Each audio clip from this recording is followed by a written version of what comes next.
a small, discolored hard patch of plastic on my right shoulder. I thought it would go away on its own, but it didn't. It kept spreading. And when I could no longer conceal it with a t-shirt, I knew I had to see the doctor. He said I had this early stage of mannequinism and that my only hope was to get involved, even if it was something simple. So I began reading the newspaper and instantly got feeling back in my arm. I guess you could say I'm living proof you can fight mannequinism. Protect yourself from mannequinism. Log on to fightmannequinism.org. Brought to you by the Ad Council. Want to fight childhood asthma? Then fight it with a scrub brush and a hot soapy towel. Even in the neatest and tidiest homes, if there's so much as a crumb to eat or a drop to drink, household pests like bugs and mice will do all that they can to get it. And they're more than just a nuisance for kids with asthma, because they can actually trigger an asthma attack.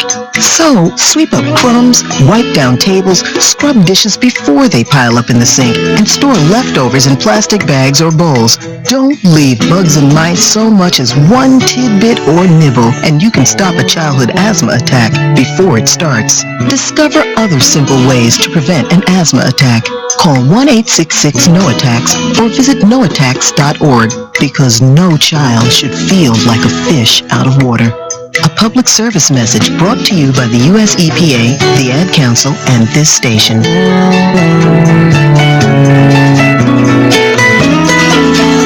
Statistics say that 4 out of 10 high school students will drop out of high school, but sometimes the difference between dropping out and finishing is a boost. I sort of got messed up into gangs, and this one girl named Maria, she just told me to get my things straight, and ever since then she's been there for me. 10 real-life at-risk students are filming their year, so you can see what it's really like trying to get through high school. Go to boostup.org to see their stories and give someone you know a boost so they can finish. High school is hard. Graduating is harder. Brought to you by the U.S. Army and the Ad Council. 2.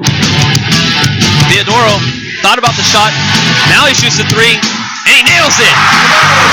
Elias Theodoro hits the 3. Oh. Another little three-point shot, and that one is good by Tiara Tucker. 3 points for her. Way to get things started for Tiara Tucker. 9. 1 ball, 1 strike count coming up. Cornish deal. A chopper to the third baseman. It just looks like it gets out of reach, but he'll throw on to first. And that is out number 2, but on the play, Halsted will score, and that's the first run for the Tigers as they now cut the lead in half, 2-1. Sports.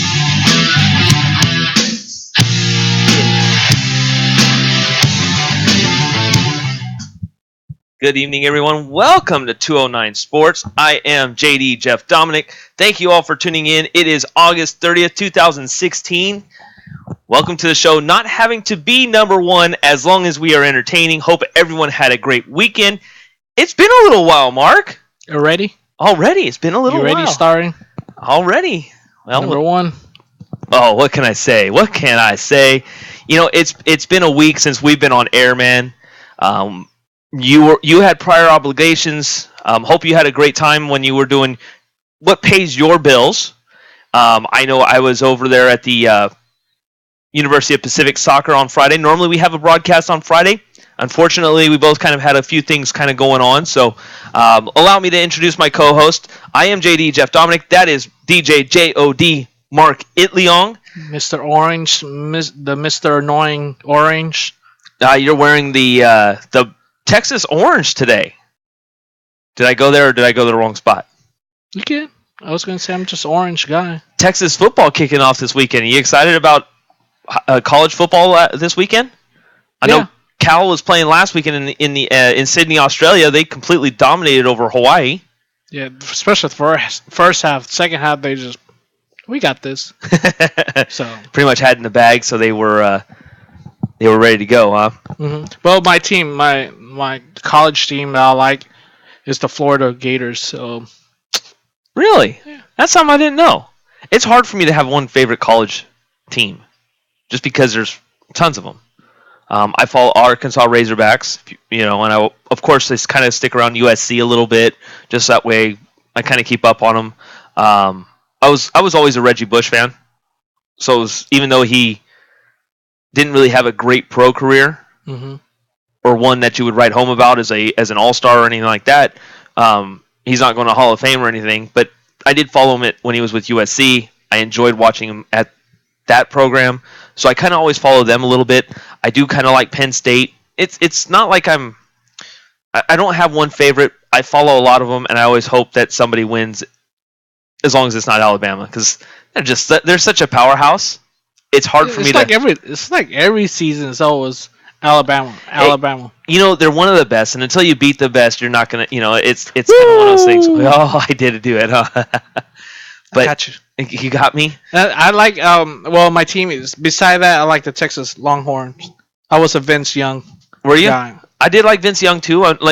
Just like his career wasn't the best, or once again it wasn't. Yes, we beat the USC. Yeah. So it was. But college football is this week. Delta, I think, starts next week. No, they start this weekend. They're on the road, and then after that, they're at home for a little while for Delta football. Mm-hmm. Delta soccer is kicked off. Pacific soccer's kicked off. Field hockey is going as well. Men's and women's soccer for both colleges have started. Football has started for Delta. Obviously, there is no Pacific football, but that's okay. I mean, there's so much going on. Football. They have the football. And I'm going to tell you this, Mark. Men's and women's soccer. One, it is very entertaining, but two, I'm not a soccer guy. I don't follow soccer very much. You have a head shape that looks like a soccer ball. Really?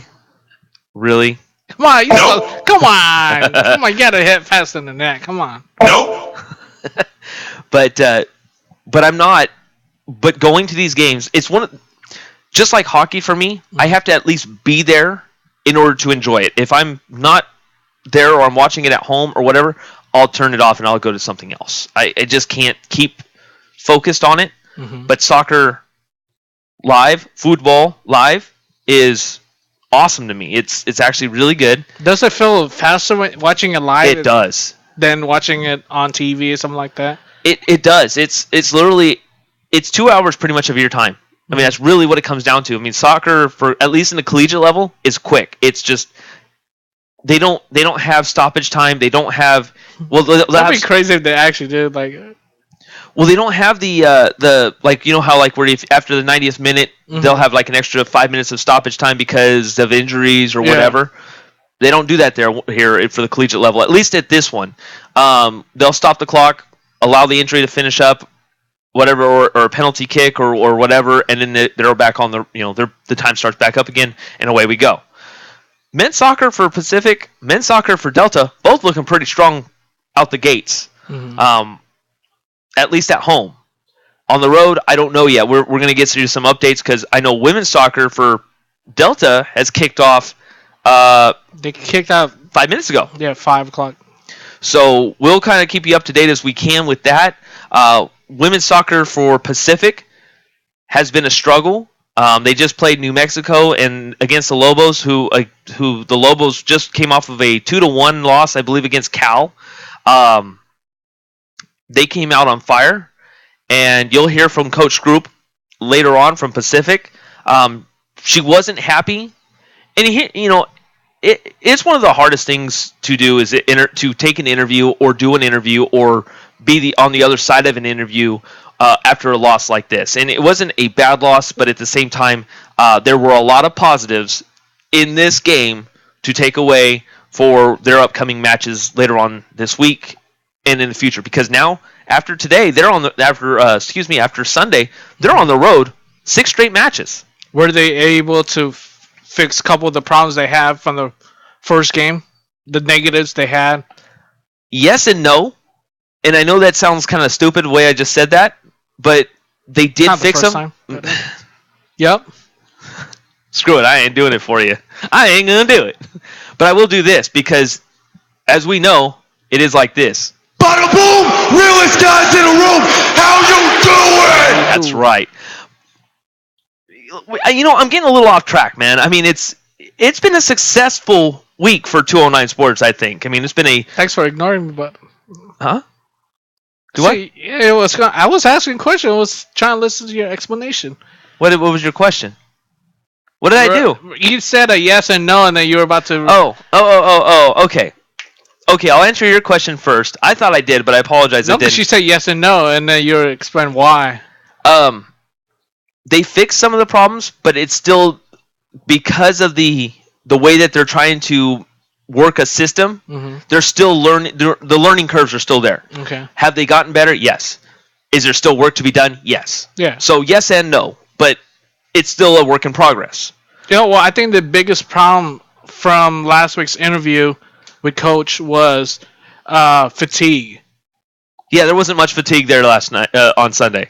Yeah. It was they were tired, but they weren't. It wasn't like the week before. Yeah. Okay, yeah. So they pretty much got that fixed. So now they have to fix the next problem. Well, and they're also still fighting through some injuries. There's lots of things going on with that team.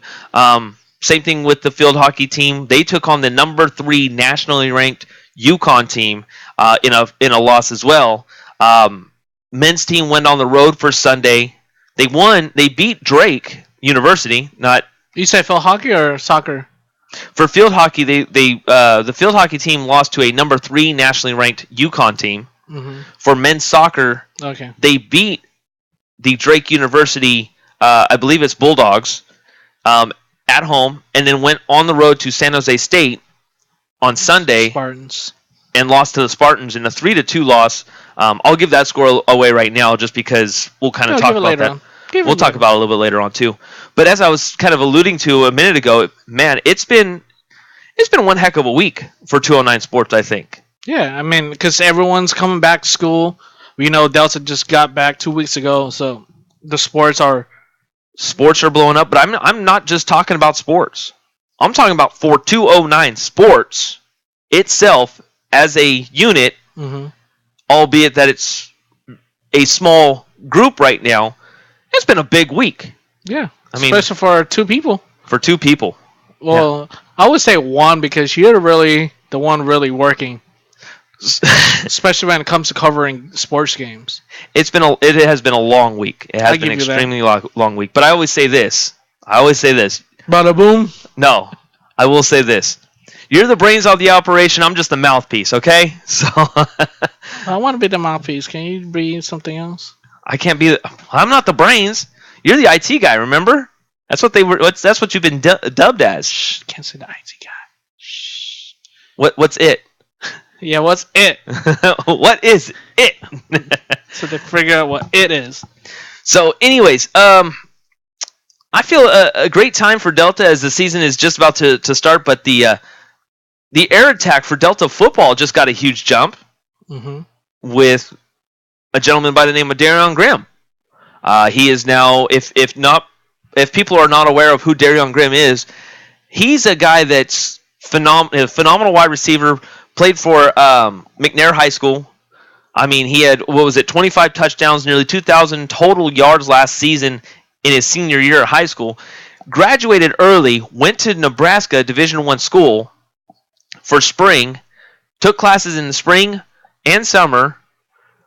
And now he's back here. We're going to go ahead and discuss on why in our next segment. We're also going to kind of break down on I don't know. I mean, to me, I feel there's more to some of the stories. And we'll kind of talk a little bit about that. We can probably start kind of teasing it a little bit now because that is our next segment. First of all, him coming back to Delta. Well, it's 209, not Delta. Well, him coming back to the 209, but not only that, he is coming back he's playing Delta football. Yeah, no, well, you said coming back to Delta. He never came to begin. He never left. So he never came to start with. Right. So him going to Delta College for a couple reasons, obviously, but what does that do to him and what does that say about Nebraska? What does that say about him and why he's back in the 209? Where do you feel, without giving too much away, what do we feel about what Delta has gained with him now coming back? And does that really hurt them a little bit because he's just now coming back and getting acclimated to the system? So I'm kind of throwing that kind of in your court a little bit. Just kind of seeing where your thoughts are, and of course, if you don't want to give away too much, because that's what we're going to bring up next. But where are you looking at, or is that stuff you want to hold off until the next segment? No, what I could just say right now is the Delta Mustangs football team pretty much got a weapon when it comes to the offense. Right. The defense, it's still there. It's gonna help. Like they have no problem with the defense. The offense, I haven't checked the roster yet and really see what was the issue. But with Grimm as a weapon, you could see him like a Des Bryant, Odell Beckham, or Antonio Brown type of player, where he's gonna be your number one receiver. Of course.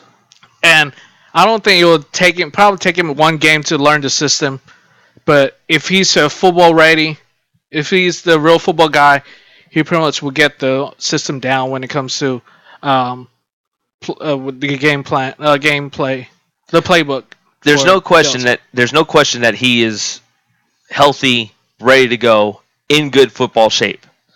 My question is him not being used to the playbook yet, will that take him a game or two before he's ready, or will he be ready to go right now?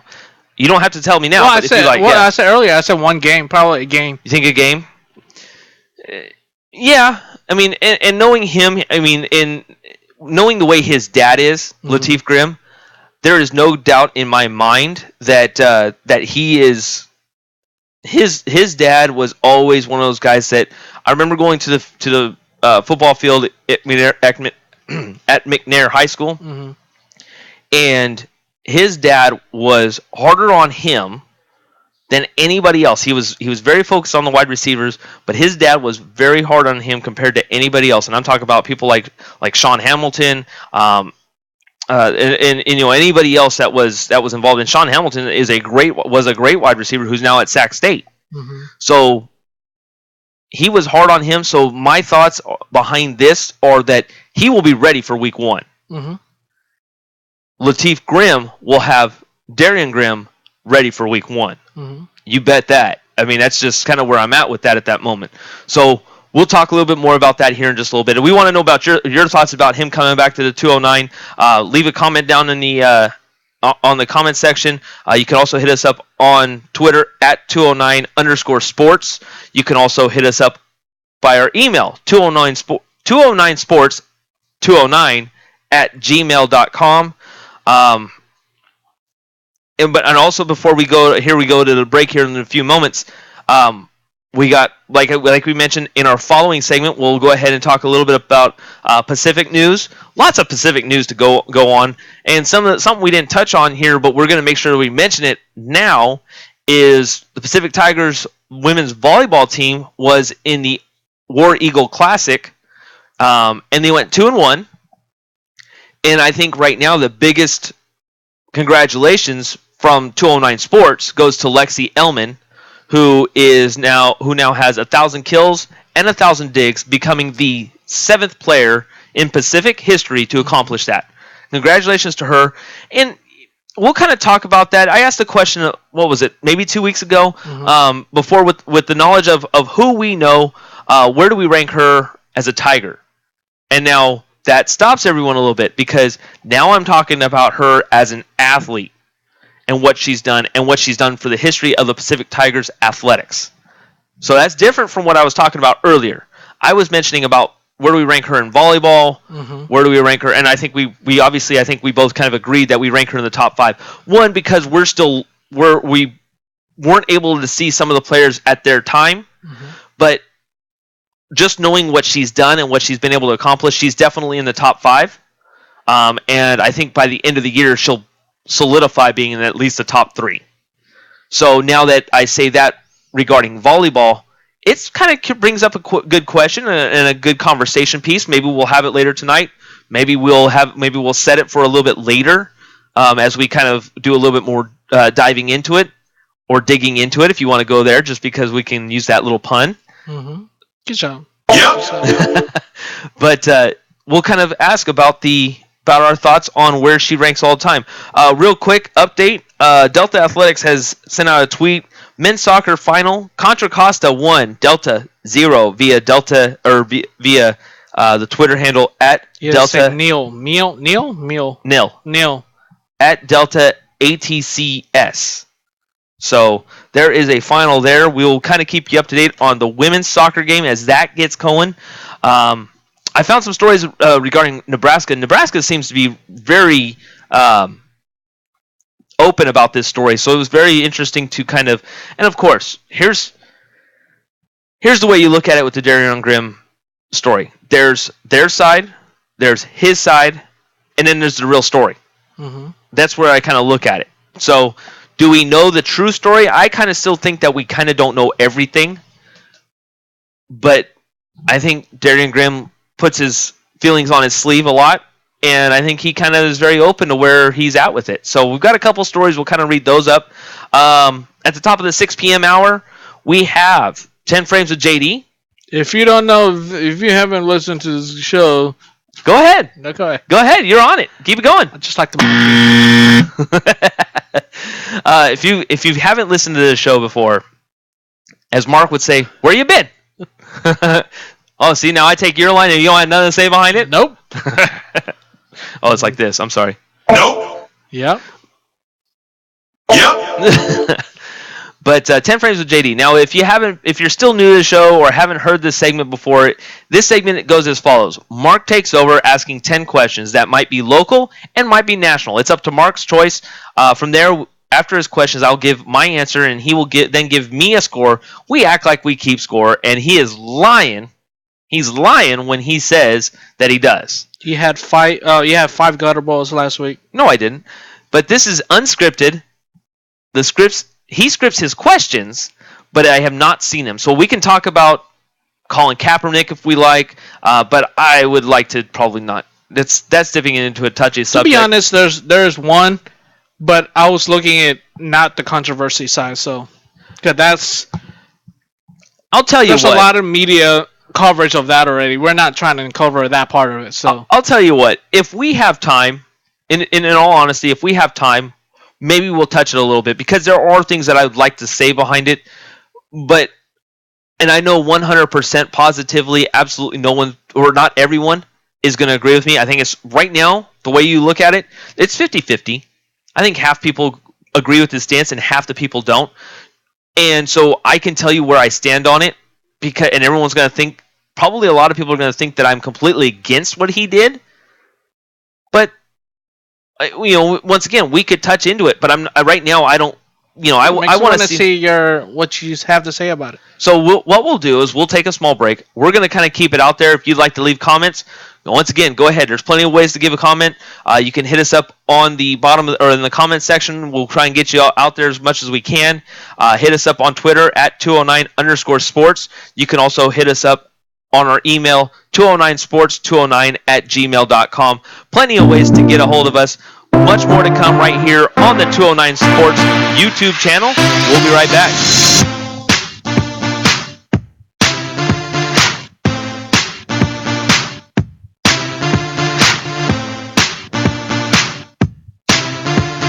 In a world where your tires are your only connection to the road, one man, 4 tires, free air. An epic battle against underinflation, tire damage, and even tire failure. In the ultimate fight for properly inflated tires, the warrior gives his heart, his soul, to keep those he loves safe on the road. Tires will inflate. Money will be saved. A message from the Rubber Manufacturers Association. Ever think of light bulbs as being cool? They are if you choose energy-efficient bulbs and fixtures that have earned the government's Energy Star label. They're so hot, they're cool. Because they burn cooled and last up to 10 times longer, you save money and oodles of energy. Change a light, help the environment, save some green. The solution is as close as your nearest lamp socket. Brighten your environmental future. From the U.S. Environmental Protection Agency. That's the Big Dipper over there, and there's the Little Dipper. Rub the balloon on your head like this, and then it'll stick to the wall. Brown shoes, brown belt. Black shoes, black belt. Pucker your lips, leave a little hole like this, blow out, and that's how you whistle. And that's why radios don't go near the bathtub. Come on, Riff! Open your eyes! Glasses, you idiot! Remember, you're always teaching. Teach carefully. React with rage and kids will learn it's okay to do the same. Keep your cool and kids will do likewise. For a few quick pointers, visit actagainstviolence.org or call 877-ACT-WISE for a free brochure. Well, a cow pie really isn't a pie. Brought to you by MetLife Foundation, National Association for the Education of Young Children, and the Ad Council. My name's Rachel, and I'm 10 years old. I like riding my bike, playing soccer, and in 8 years, I'll be an alcoholic. I'll start drinking in middle school, just at parties. My friends will drink, so I will too. Kids who drink before age 15 are 5 times more likely to have alcohol problems when they're adults. My parents won't really know what's going on yet. I mean, I'll do okay in school, but when I drink, I'll do some things I don't really want to do. So by the time my parents talk to me about it, alcohol won't be my only problem. Alcohol affects their judgment and their future, so start talking before they start drinking. My parents won't believe it could happen to me. For more information on teens and alcohol, and to learn what you can do, visit the web at stopalcoholabuse.gov. Brought to you by the U.S. Department of Health and Human Services, the Ad Council, and this station.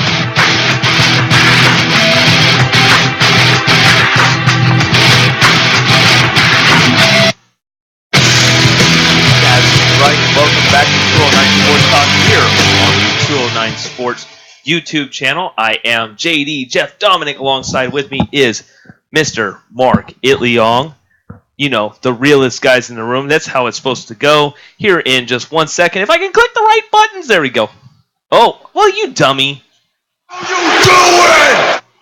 I'm starting to get used to this way the system's set up, so I apologize, kind of. Because the mixer board is like far away from. It is. It's extremely far away from me.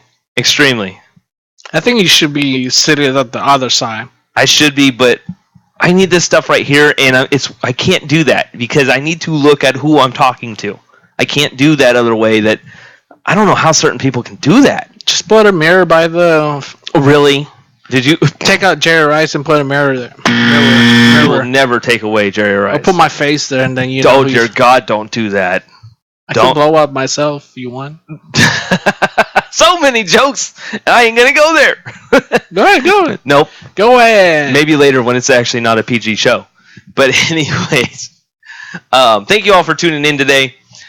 We were kind of starting to go towards the Darion Grimm story where he's back in the 209. He's going to be playing for San Joaquin Delta College, a junior college school, and everyone's asking, well, if he's going to a D1 school or was going to a Division I school, which was Nebraska, how come he has to go back to Delta? And there's rules behind it. So NCAA rules go as follows: if he transfers after he signs his letter of intent to play for Nebraska. Mm-hmm.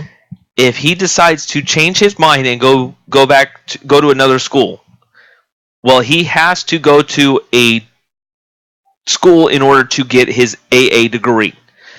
In this case, of course, most of the time it's a junior college. Junior colleges obviously offer that program. It's about because at this point he is no longer playing for a Division I school. He's playing for a junior college program, which makes it okay per the NCAA rules.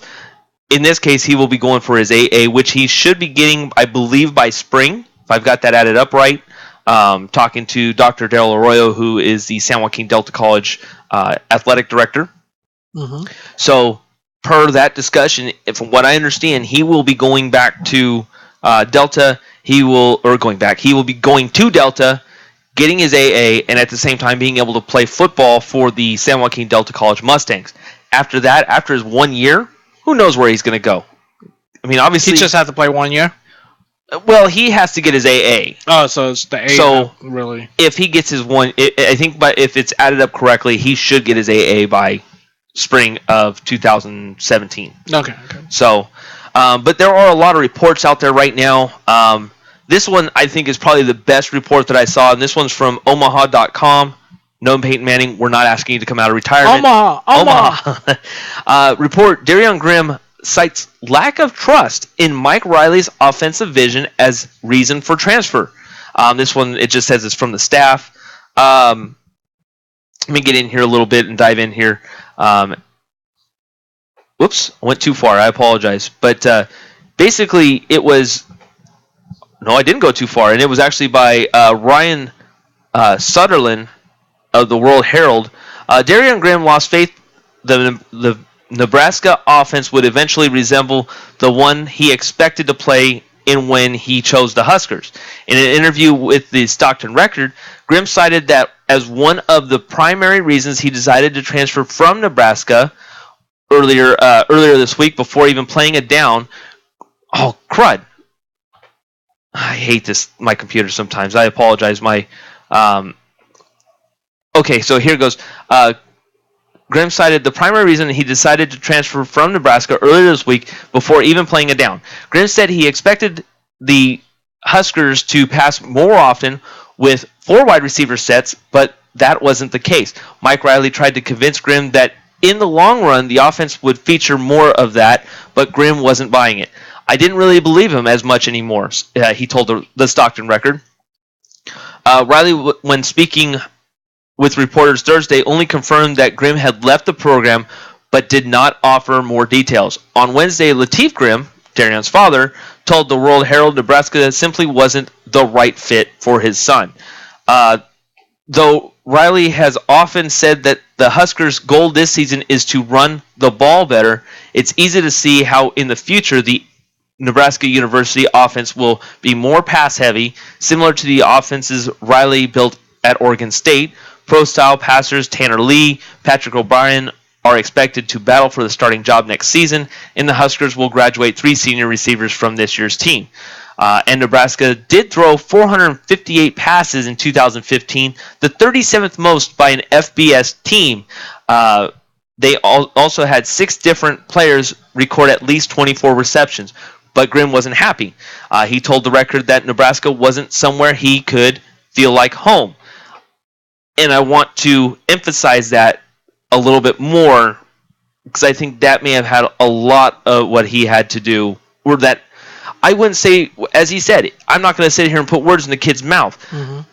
His primary reason, obviously, and this is no longer part of the story. This is me talking. This is me, JD, talking.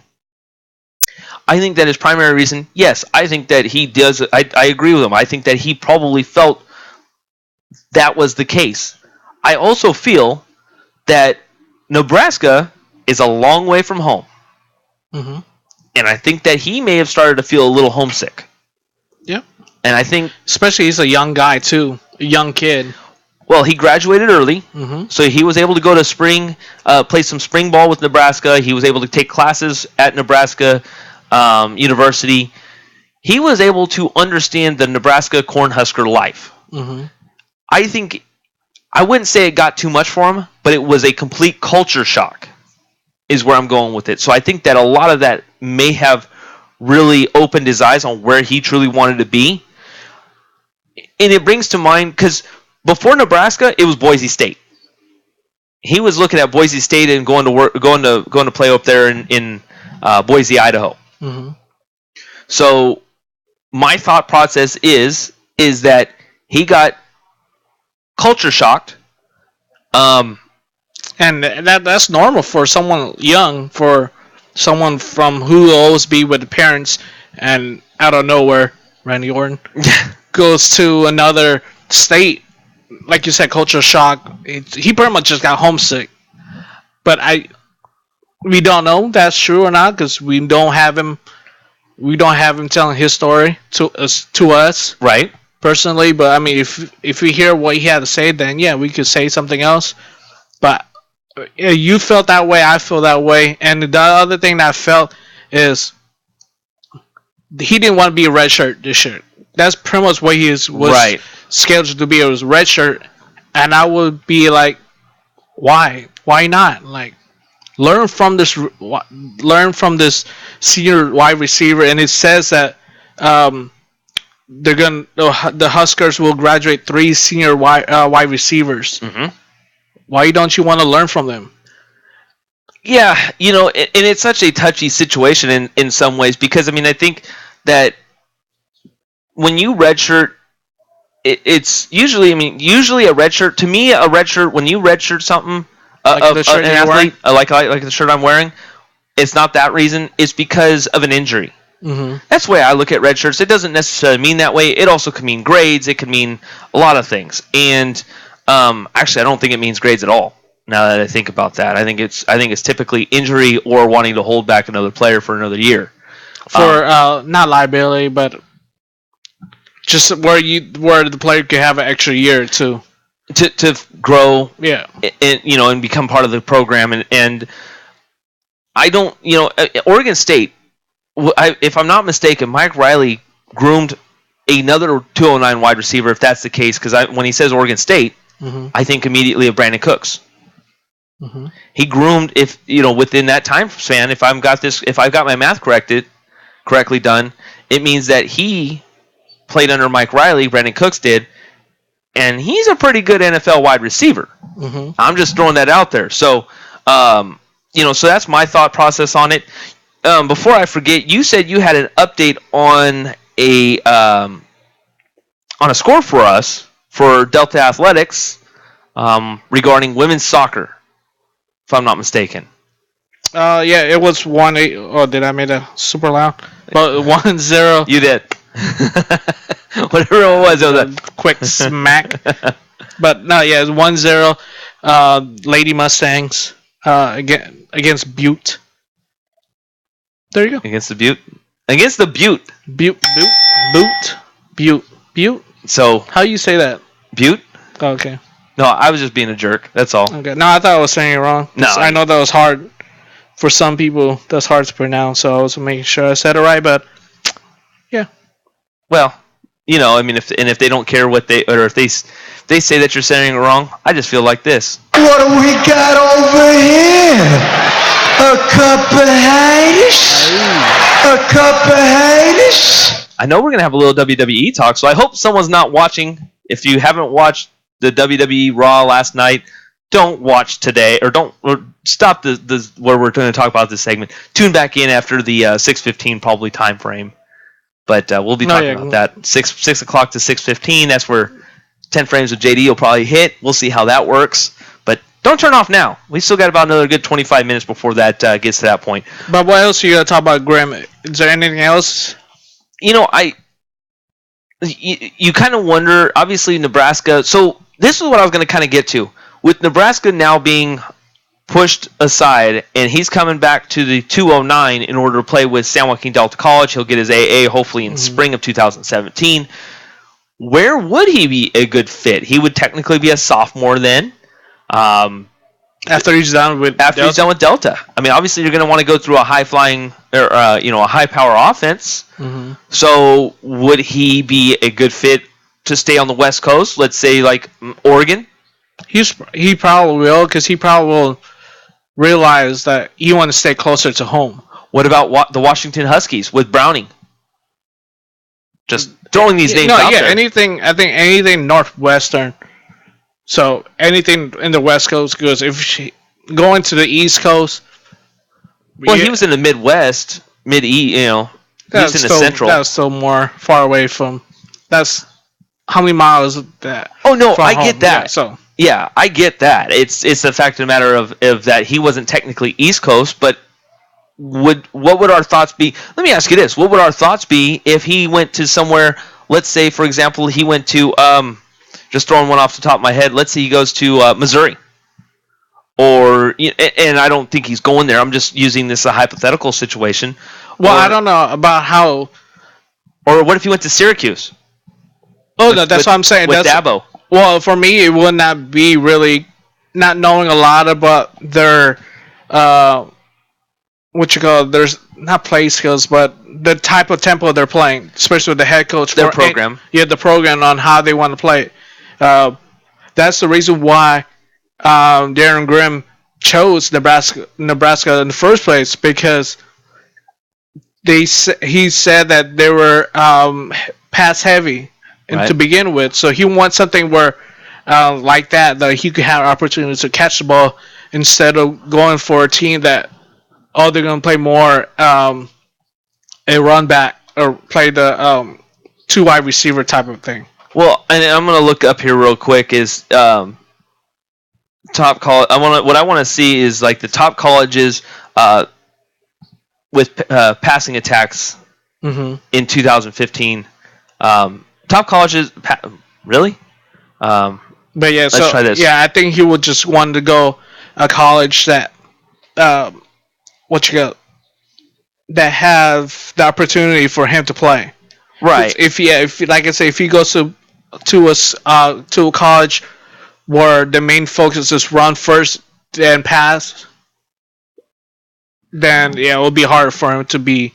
But yeah, I think it's somewhere in the West Coast. Him having that time, try and go like you said in the Central or whatever. It's not gonna work for him. He doesn't want that. Well, and some of the schools was like they had TCU was out there, Ohio State was one of them, Clemson was another, USC is another, Mississippi State. There's not a bad one. Of course, Dak Prescott is gone. They said Michigan State was one of the best ones. Georgia Tech, Penn State. Let's see. Well, then he's not going to Navy. Instead, Ohio State already. Cal. Cal. Obviously Jared Goff's not there anymore, but Cal was one of them. Cal was the new quarterback. Maybe. Cincinnati was one. I was surprised about that one. Bengals. No, and luckily it seems like they've got a lucky situation with AJ Green. Stanford had a good passing attack, 17th last year. Miami was 18th. I don't see him going to Miami personally, but that's just me talking at that point. But yeah, so yeah, Stanford or Cal, I think it would be cool, quite honestly. Yeah, that's what I'm saying. Yeah, he's gonna stay in California. You think he'll stay in California? Because if he really wanted to leave, he had the opportunity to leave to begin with, unless a year from now he pretty much matured even more, where he okay, now I can handle living on my own type of thing. Yeah, that's what he had a problem with. Was for me, I think living on his own without his parents or no close friends. The only friends he probably had when he was in Nebraska was the players. Yeah. And that's really hard when you don't have no one outside the team to interact with. Right. No, and it makes sense, and it makes me kind of curious on where he could end up after this season. Pretty excited about that. He is going to be the opportunity to see him for one more season is right here. So fortunately, it's a stone's throw away over there in Stockton. From where I live, I should say. So it's just a walk. Just a walk. Yeah, kind of. So let's go ahead and take a small break. When we come back, how about we just turn that down just a quick second? When we come back, we'll go ahead and dive into some University of Pacific talk. Yeah. More to come right here on 209 Sports Talk, part of the 209 Sports YouTube channel. We'll be right back.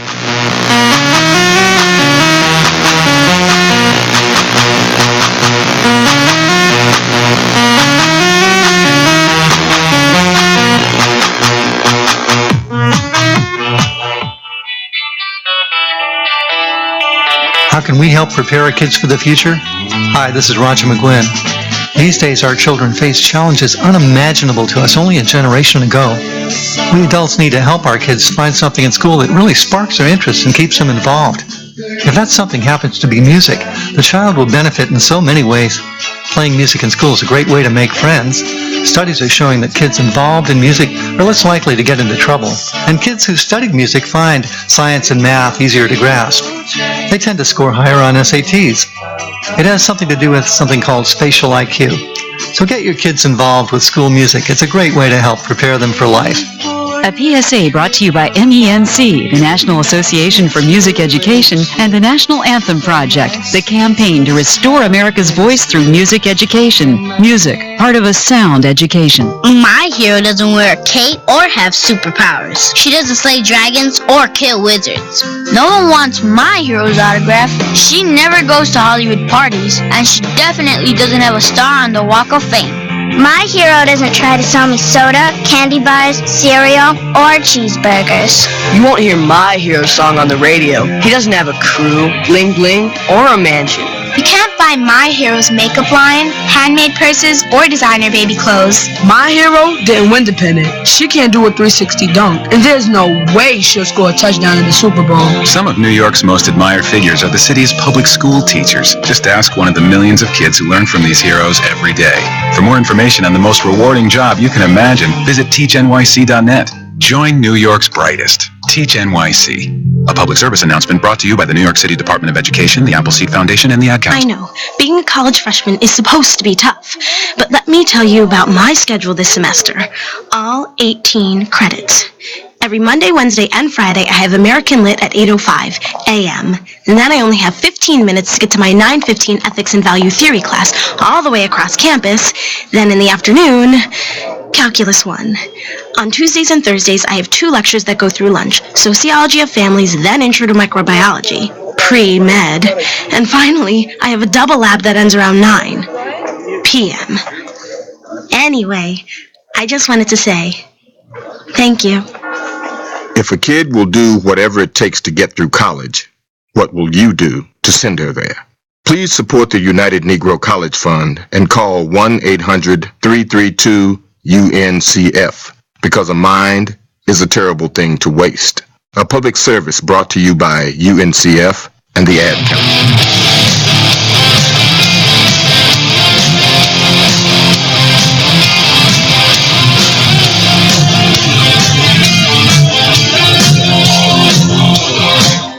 Welcome back to 209 Sports Talk here on the 209 YouTube channel.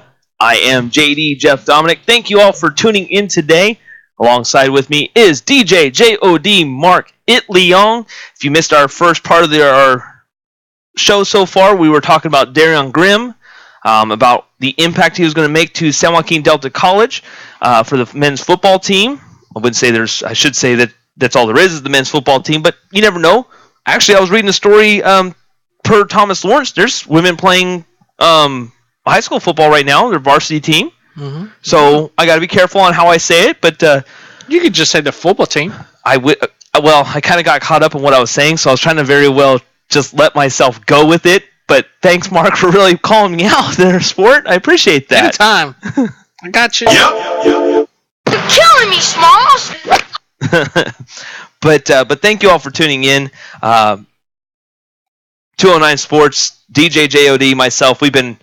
It's been. I like how you call me different names. What did I call you this time? No, you say my DJ name. You say my government name. Well, I call you DJ JOD Mark It Leong. What's it? It. What is it? Dinner. Your dinner? Yep. Ew. Yeah. Ew. That's not right. But yeah, no. Okay, go ahead. But continue. Thank you all for joining us today.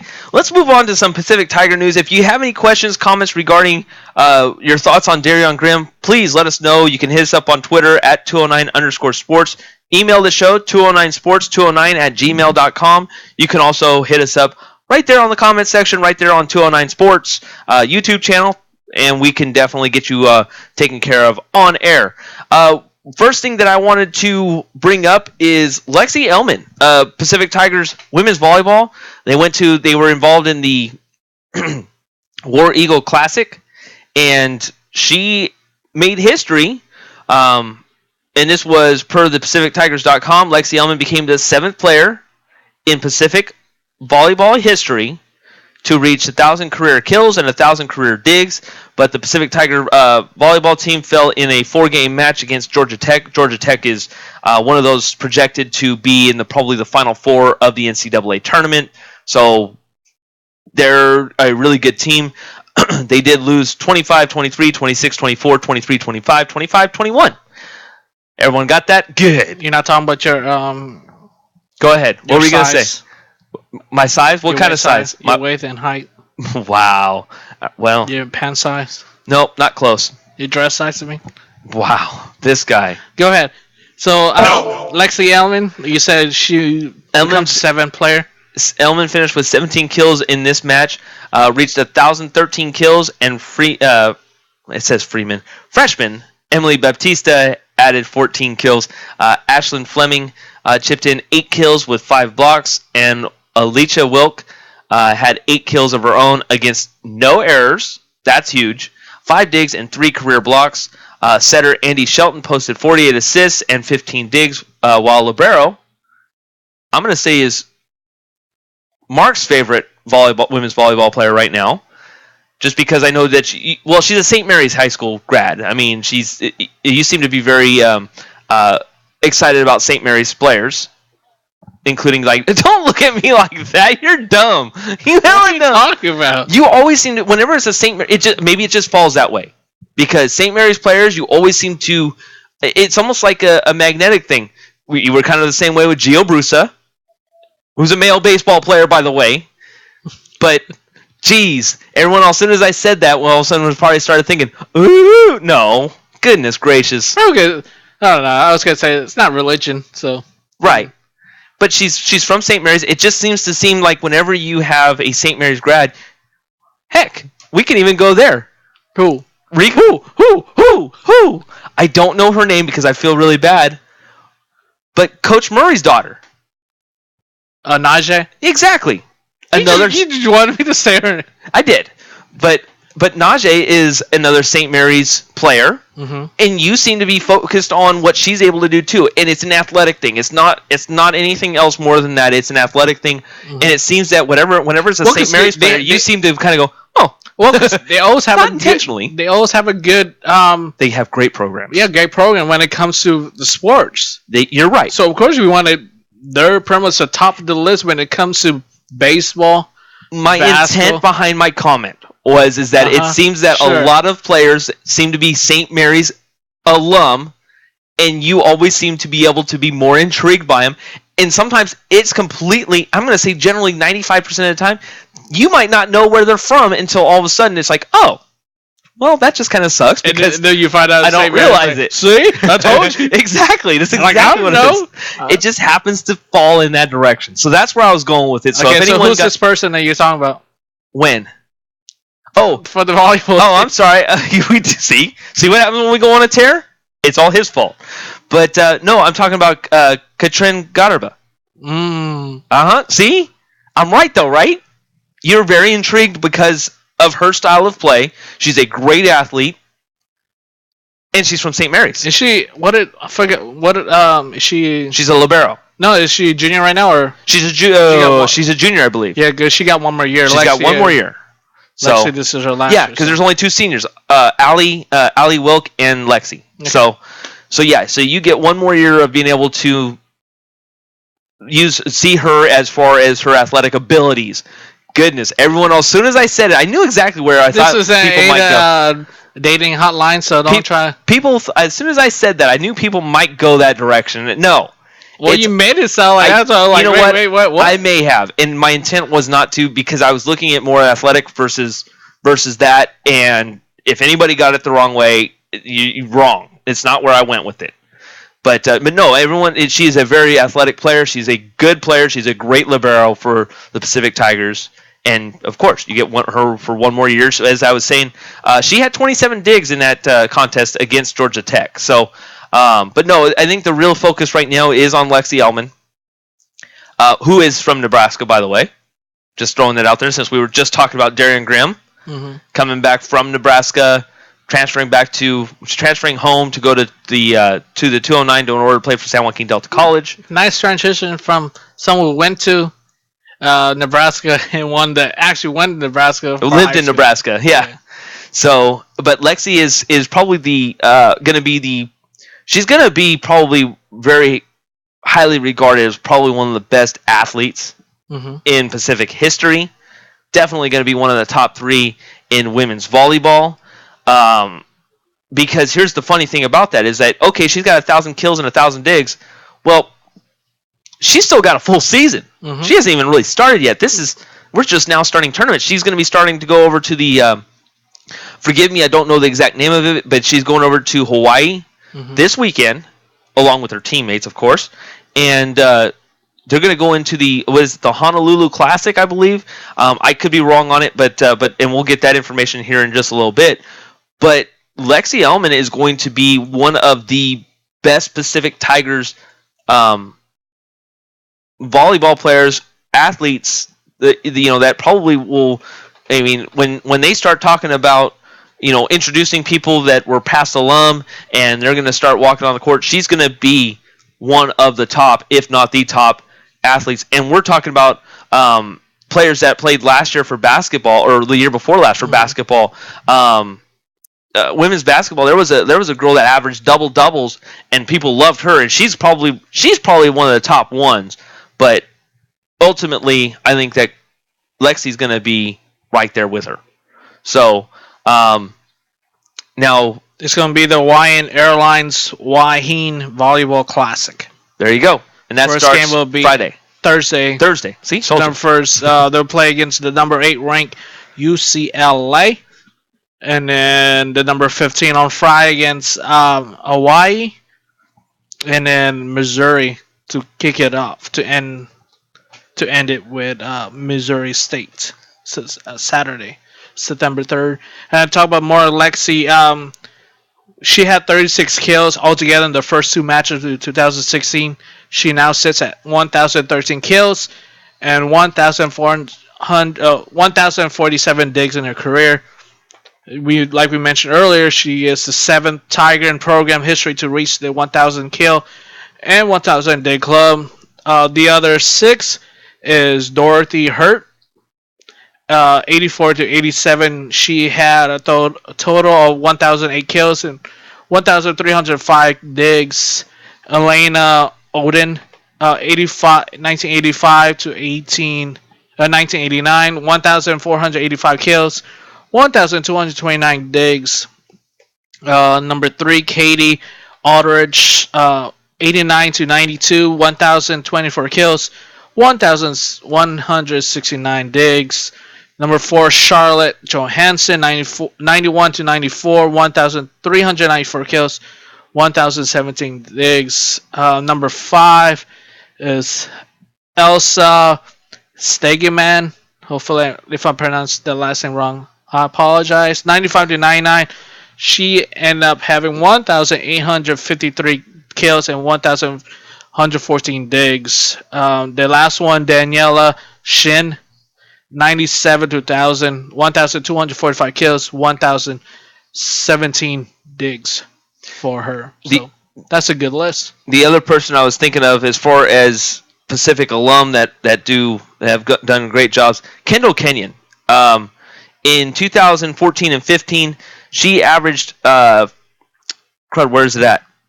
She averaged 14 points per game, and she basically averaged just under 11 rebounds a game. She averaged a double-double for her career, or for the 2014-15 season. Her best season was 2013-14. She was a forward for Pacific Tigers back from 2011 to 2015. And I think that she's probably one of the top athletes for Pacific Tigers as well. Mm-hmm. Of course, you also throw out Michael Olowokandi, the number 1 overall draft pick in the NBA draft. What was it, 99, I believe it was. But see, I feel like we can't really judge on who we could put Lexi or who we could name our top 5. Why can't we? We could read stats and do that way. Right. But we don't, personally, for me, I don't know about you, but I haven't seen enough where, I see this person better than this person when I haven't really followed the whole career when it comes to any of the sporting for University of the Pacific Tigers. So technically, when we started as of last year, then for you and me, yeah. So okay, so right now we'd look at Lexi Elman as being one of the top 3. Yeah. We'd put Gio Brusa there. Mm-hmm. Alex Roberto, who's the I think it's Alberto, but it's who's that went to the Olympics as a men's water polo. Mm-hmm. Let's see. I'm just throwing these 3 out there that are there now. Mm-hmm. Or that were there last year and this year. And you could also plug in a couple of the players for the women's basketball last year. I throw Kendall Kenyon in there because I did kind of see a couple of her games before she graduated. We could add Aaron Butler. She was a machine when it comes to 3 the first couple of seasons. Well, of course that means we'll add Haley Eccles. Mm-hmm. She's the one that had 1,000 points in her career. Yeah. And right there we just named off a lot of players that we've known, covered, talked to on a regular basis. So, I mean, is it fair to say, okay, well, because, I mean, a lot of people could make arguments, okay, if they've seen Michael Olowokande play back in the day, they would be able to make that argument. But I guess the way you want to preface it is that it's whoever we've seen when we started covering. Yeah, well, that's the same as we covering for, like, name your best 5 NBA players all the time. We won't be, well, I don't know, for you, I can't really say Larry Bird or something like that when I actually really watch how he played, or Magic Johnson. Magic Johnson played it through 90, what was it? Well, I'd say towards the end of his career. So technically you can put him in there. Yeah. I mean, but we could have that argument, but I see your point. I see your point. And that's why a lot of people when you say who's your number one, who's your best player of all time NBA, a lot of people will say LeBron. Right. Like comparing him to the all-time greats. I don't compare. LeBron's hard for me to put in there, but see, it's also hard. No, say that because right? You know the history, not the history, but you're so old that you. Wow, you straight up called me old. Oh my God, you suck right now. You saw when James Nash invented basketball. That's old. That's how old you are.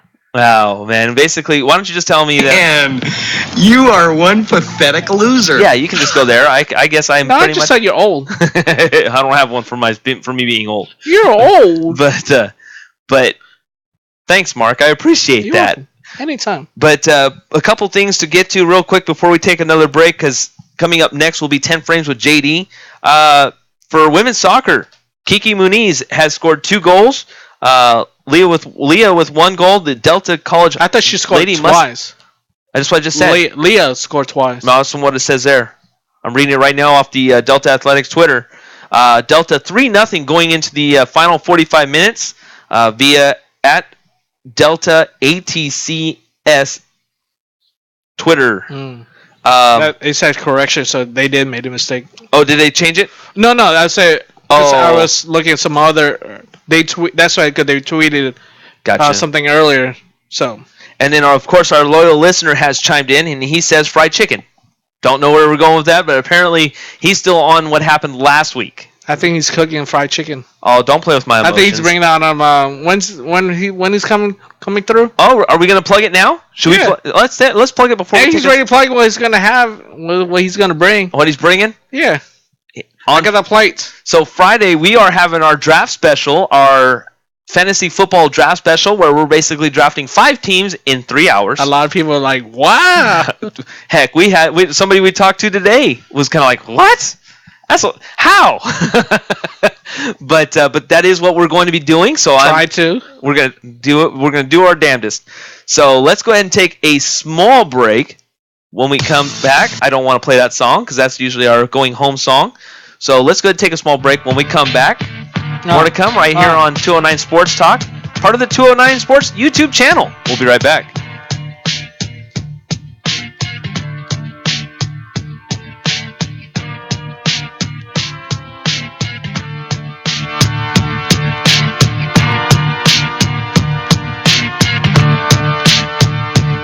People still don't believe that secondhand smoke is dangerous. This is Scott Bakula. Did you know that just being around someone who smokes can cause severe lung problems, heart disease, and cancer? But there is something you can do about it. Call for a free booklet from the Will Rogers Institute. It clearly explains the proven risks of secondhand smoke and the ways you can avoid exposure. Toll free 1-877-957-7575, because secondhand smoke is dangerous. Believe it. Hi there, this is Sammy Hagar here for RAD, the entertainment industry's voice for road safety. Now, style's a personal thing, and your lifestyle is your business. But if you take it on the road, it becomes everybody else's business. Please, plan ahead. Designate before you celebrate. Because friends do not let friends drive drunk. A public service message brought to you by RAD, the National Association of Broadcasters, and the Ad Council. What does freedom of speech mean to me? I don't know. I've never really thought about it. Freedom of speech means I can speak out against the majority. It means I can express my opinion freely. It's the American dream. It's the First Amendment. It means everyone has a voice. I guess freedom of speech is more than a right. It's a responsibility. A message from the National Association of Broadcasters, Education Foundation, and this station. In the great scheme of things, a minute isn't all that much. Unless you happen to have a stroke. All of a sudden, those minutes count.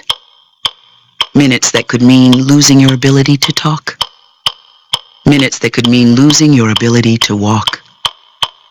Talking, moving, walking, gone.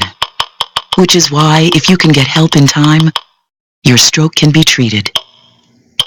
The warning signs of a stroke include sudden numbness or weakness of the face, sudden trouble seeing, speaking, or understanding. If you experience this, call 911 immediately, because time lost is brain lost. Visit strokeassociation.org or call 1-888-4STROKE today. A public service announcement brought to you by the American Stroke Association and the Ad Council. Know the facts about African Americans and stroke. To join the movement to stop stroke, visit strokeassociation.org today.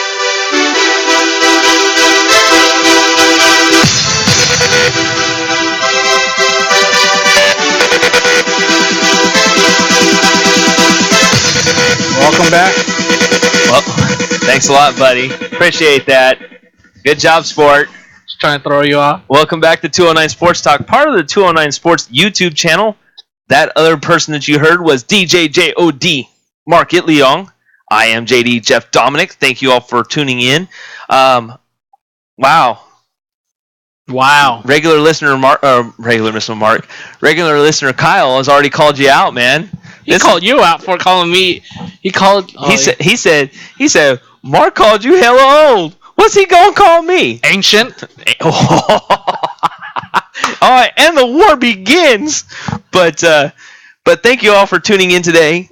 I appreciate you. I appreciate everyone tuning in. We are going to get back to some. Well, you're so loud. Oh, I'm sorry. Am I loud? You're so loud. Okay, Riley. We need that right. I did it. I got him. I got him good. Got it. Got him. But we're going to get back to Pacific Tigers because in a bit I've got a ton of stuff still to get with on this. I mean, I've got 5 interviews that last about, most of them about 2.5 minutes, roughly. So we need to get to that here soon. But it is time to push everything aside for now. And it is time to go ahead and get into... Are you kidding me? That's right! Who do you think you are? I am! I'm still working on that. That was loud. But no, first of all, I know he gets that loud. No, Pete Weber, you need to shut up, literally. But it is time to get over to some 10 frames with JD. Now, shall I? No, because Mark likes to ruin it for me. They already know how the Mark game likes goes. ruining this for me because this is one thing that I've actually pretty well caught on to when it's our news, or I shouldn't say it's our news segment, but this segment of where I get to kind of sit back. Mark asks me 10 questions. I have no clue what they are, which means he has no clue how I'm going to respond. And we call this 10 Frames with JD. So, with that being said, Mr. Mark Itleong. Oh, it's like everything's high def. I know, right? I'm working on it. But yeah, you heard that. That was all pre-recorded. He doesn't usually say the same thing over and over every time we play this segment. But. Yeah, I just let it go. I hit the play button. So yes, number 1. Should I hit it again one more time? No, you're good. Okay. Let me turn it down then at least. Before I become deaf by it. What? Go ahead. What? No. It's your favorite song? Okay, 10 Frames with JD right now. Number 1, since I was lucky to... It's funny because this last 2... The fantasy football teams that I'm going to be playing with my coworkers at my job. Your paying job. You could just say job, no matter what. I got lucky to be number 2 overall for both team. So, question is, you got the number 2 draft pick in your fantasy football. Who do you draft? You know what's funny? I don't draft Odell Beckham Jr. I know that's usually my number 2, like the number 2 ranked per a lot of reports. He's the number 2 ranked. Mm-hmm. There's pretty much a consensus that Antonio Brown's going to go number 1. Mm-hmm. You know, a lot of people would say, well, draft Cam Newton because he has potential. He's probably the only quarterback that, as you talked about recently, probably the only quarterback, depending on the PPR style and not PPR style, he's probably, if it's a PPR style, probably the only quarterback you probably should be taking at this point. That's a lot of PPR in 3 sentences. Thank you. PPR. You didn't take a PB. Maybe. But in a PPR standard or PPR league, that's 2. In a PPR league, it's probably a good way to get a hold of Cam Newton with the second pick. Non-PPR league, with the second pick, I would probably start looking at running backs a little bit harder. I don't know if I'd go there yet. It just kind of it's kind of knowing that in a snake style draft where I wouldn't have another pick for another in a 10-team lineup. Let's just go 10-team. I wouldn't have another pick in about roughly 16 picks. Mm-hmm. This pick better be damn good.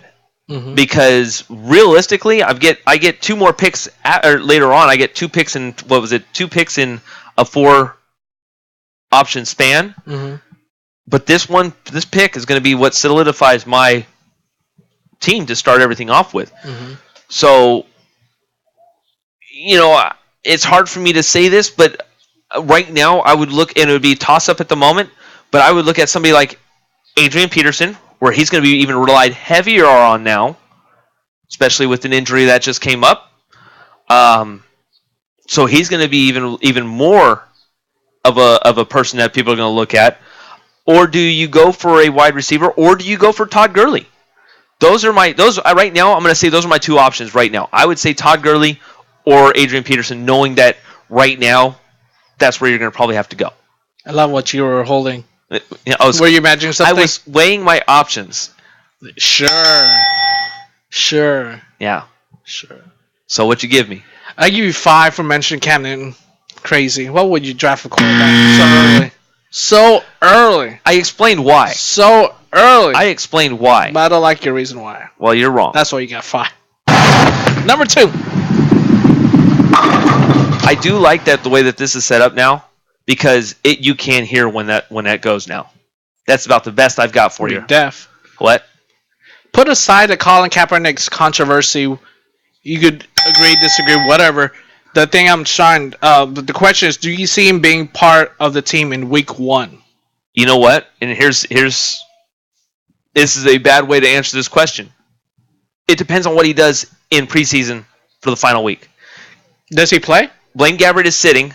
Colin Kaepernick is starting. Blaine Gabbert is going to sit. They've pretty much said who the starter is going to be. Colin Kaepernick, from what I understand per reports, is starting. Mm-hmm. If he has a lackluster, and I'm putting it away. I'm putting this aside, and you know whether they want to attack me on this or not, I'm putting that whole situation aside. If he has a horrible preseason game 4, which I predict he'll probably play for about a half, mm-hmm. maybe a quarter and a quarter and maybe through midway through the second quarter kind of thing. If he has a horrible game, he may be gone. I think the reality is there for that reason, mm-hmm. and that reason alone. I think that it has nothing to do with however you feel about. That's what I'm saying. That's not part of the right. Yeah, and that's why I'm emphasizing that, because I want to make sure that everyone understands. I am putting that situation gone. Mm-hmm. It's the fact of the matter of looking at it as a quarterback, as a player. If he has another bad preseason, I would not be surprised if he's gone. Even how much his salary cap? It's not worth it. He's obviously shown that he's not worth the amount right now, and it really doesn't hurt the Niners, from what I understand, that badly on the salary cap. It does this year, but I don't think next year, because his money wasn't guaranteed. I thought it was guaranteed. It's guaranteed. It's weird how it's structured. It's guaranteed if he. No, it's guaranteed this year. This year only. I think this year only because next year he had to be on the roster, and that's when he gets some bonuses. Okay. Well, yeah, I know when he re-signed, it was what everyone didn't know. It was a friendly contract, right? Where it will help the team, not hurt the team. Well, this year it will hurt the team. Yeah. But that's because he was overall. Overall, I don't think it hurts him. So, do they want to get rid of such a situation as far as he's just not who he was back a couple of years ago, and he's not understanding the system now? I do flip this a little bit because if you look at what he's gone through over the last couple of years, he went from Harbaugh to Tom Sula to now Chip Kelly. He's gone through 3 different schemes and having to learn basically on the fly. So you pretty much say Alex Smith 2.0. Exactly. That's my point. So it's not necessarily his fault, but at the same time, you're a professional and you need to know how to do it. I mean, you can't really say that because he got the team to the Super Bowl. Exactly, and that's why I'm not saying that is the situation, but it's obvious that he's not grasping. He grasped the Harbaugh ability and understood how to play quarterback under the Harbaugh situation. But under Tom Sula and under Chip Kelly so far, which isn't very fair because this is Chip Kelly's first year, and we've only seen 4 preseason games, he's obviously not grasped that since. So that's kind of where I'm at with it. So it really bars on preseason 4, and that's when I'll be able to give my honest answer. But as of right now, just by what I've seen, I think he's still with the team after game 4. Okay. Give you 7. For number 7? Yeah. Yeah, that's the lonely number. Is it the lonely? Number 3. What is your reaction to Kevin Owens winning the WWE Universal Champion? I'm happy. I think for the first time in a long time, well, I think I'm happy because I think for the first time in a long time, quick update, real quick, I'm sorry. Women's soccer, Delta College, 5-0 over Butte College. And Olivia Witter with her goal, I believe. And it says, and then Kyle, our loyal listener Kyle, he says, or Tony Romo. He says, laughing his rear end off. For what? Probably from our last questions. So back to the Kevin Owens thing. But then Leah Manueliloa with her second goal overnight to increase the lead to 5-0. So she did hit her second. There you go. She's a Manteca grad. Got that source from Thomas Lawrence. Perfect. So thank you. There you go. He's the guy. The guy. Not just a guy. Not the bad guy. Not a good guy. Not the it. Not the it. Because I'm it. What's it? It. What's it? You have to be. What? But anyways, back to the question at hand. I think that Kevin Owens winning the title is great. It sucks that Finn Balor got hurt because from what I was reading, it was supposed to be a Finn Balor Kevin Owens rivalry, and I was digging it. I was loving it no matter what. Kevin Owens winning it is awesome. The reason why he won it sucks because you won it in a fatal 4-way, which I would have loved to have seen the rivalry between them two. But I think that the WWE got it correct. And you're now pushing your young talent, which means also that, don't get me wrong, I think Seth Rollins is going to be in that picture. It just allows another superstar to get there, and I'm digging the way that Kevin Owens is now your Universal Champion. KO Mania has arrived. It has. I give you a 9. 9? For Tony Romo. I didn't say nothing. I didn't say you did. That was loyal listener, and he's a Cowboys fan too. I know. Just give me a 9. You can't hit that strike yet. What do we got over here? Number. Hold on. A cup of haters. A cup of haters. Number. Four. Four? That's this many. That's 4 more. I know no one saw it coming from Triple H last night. First pedigree to Roman Reigns. I mean, we saw that coming. because they had a rival before he left. Correct. And then a turn on Seth Rollins, and especially given the look to Mick Foley and Stephanie McMahon at the end. What do you think is in store between Triple H, Kevin Owens, and a general manager and Stephanie McMahon? Well, and the only thing I can say behind that is that we know back in the day, during the Attitude Era, the Triple H, Mankind, they had their great battles too. So maybe there was a little bit behind that, but it's really weird. I mean, because there was a lot of people saying that Stephanie McMahon had no clue that was going to be the change to the script.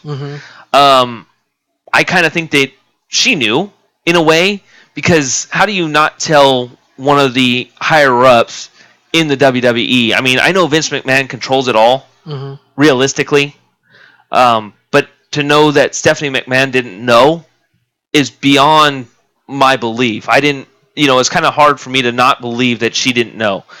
So it'll be interesting. I think it's just one more extra part in the story. So it makes me curious on how it's going to end or going to go. And I'm kind of thinking that what I think it's going to make is Seth Rollins turn face. And I don't know how many people are going to dig that. Well, I think a lot of people thought last night he turned face because of what Triple H did, and Kevin Owens is now a heel, in which Kevin Owens was never really a face anyways. People love Kevin Owens, heel, and he was never a heel. So now maybe that pushes him more of a heel, and I think that people will still love it, and that kind of puts more Seth Rollins to look like the face, which kind of still bugs me a little bit because he's always been that heel. Because he was the guy that destroyed the Shield and all this. He's the architect, whatever you want to put in there. So it's hard for me to see him as a face. But if he's going against Kevin Owens, I think people are going to love it either way. Do you even see where Triple H, he controls NXT, right? And so he let his new. Do you see him trying to form a small stable of NXT players? Kind of like what Nexus was, or are you talking about like the Legacy kind of situation? You could say more legacy than Nexus, because that's a good discussion, and maybe what we could do is maybe after 10 frames with JD, we can kind of go into that a little bit too, because I would be curious on what my thought is, who would be in that stable then. Will we see a female there, and maybe we can name off a couple other wrestlers? I mean, that's a good question. Questions that I'd have to sit down and think about too. So I mean, but yeah, I could see something to answer your question to finish it off. Yeah, I could see something like that. That'd be kind of cool.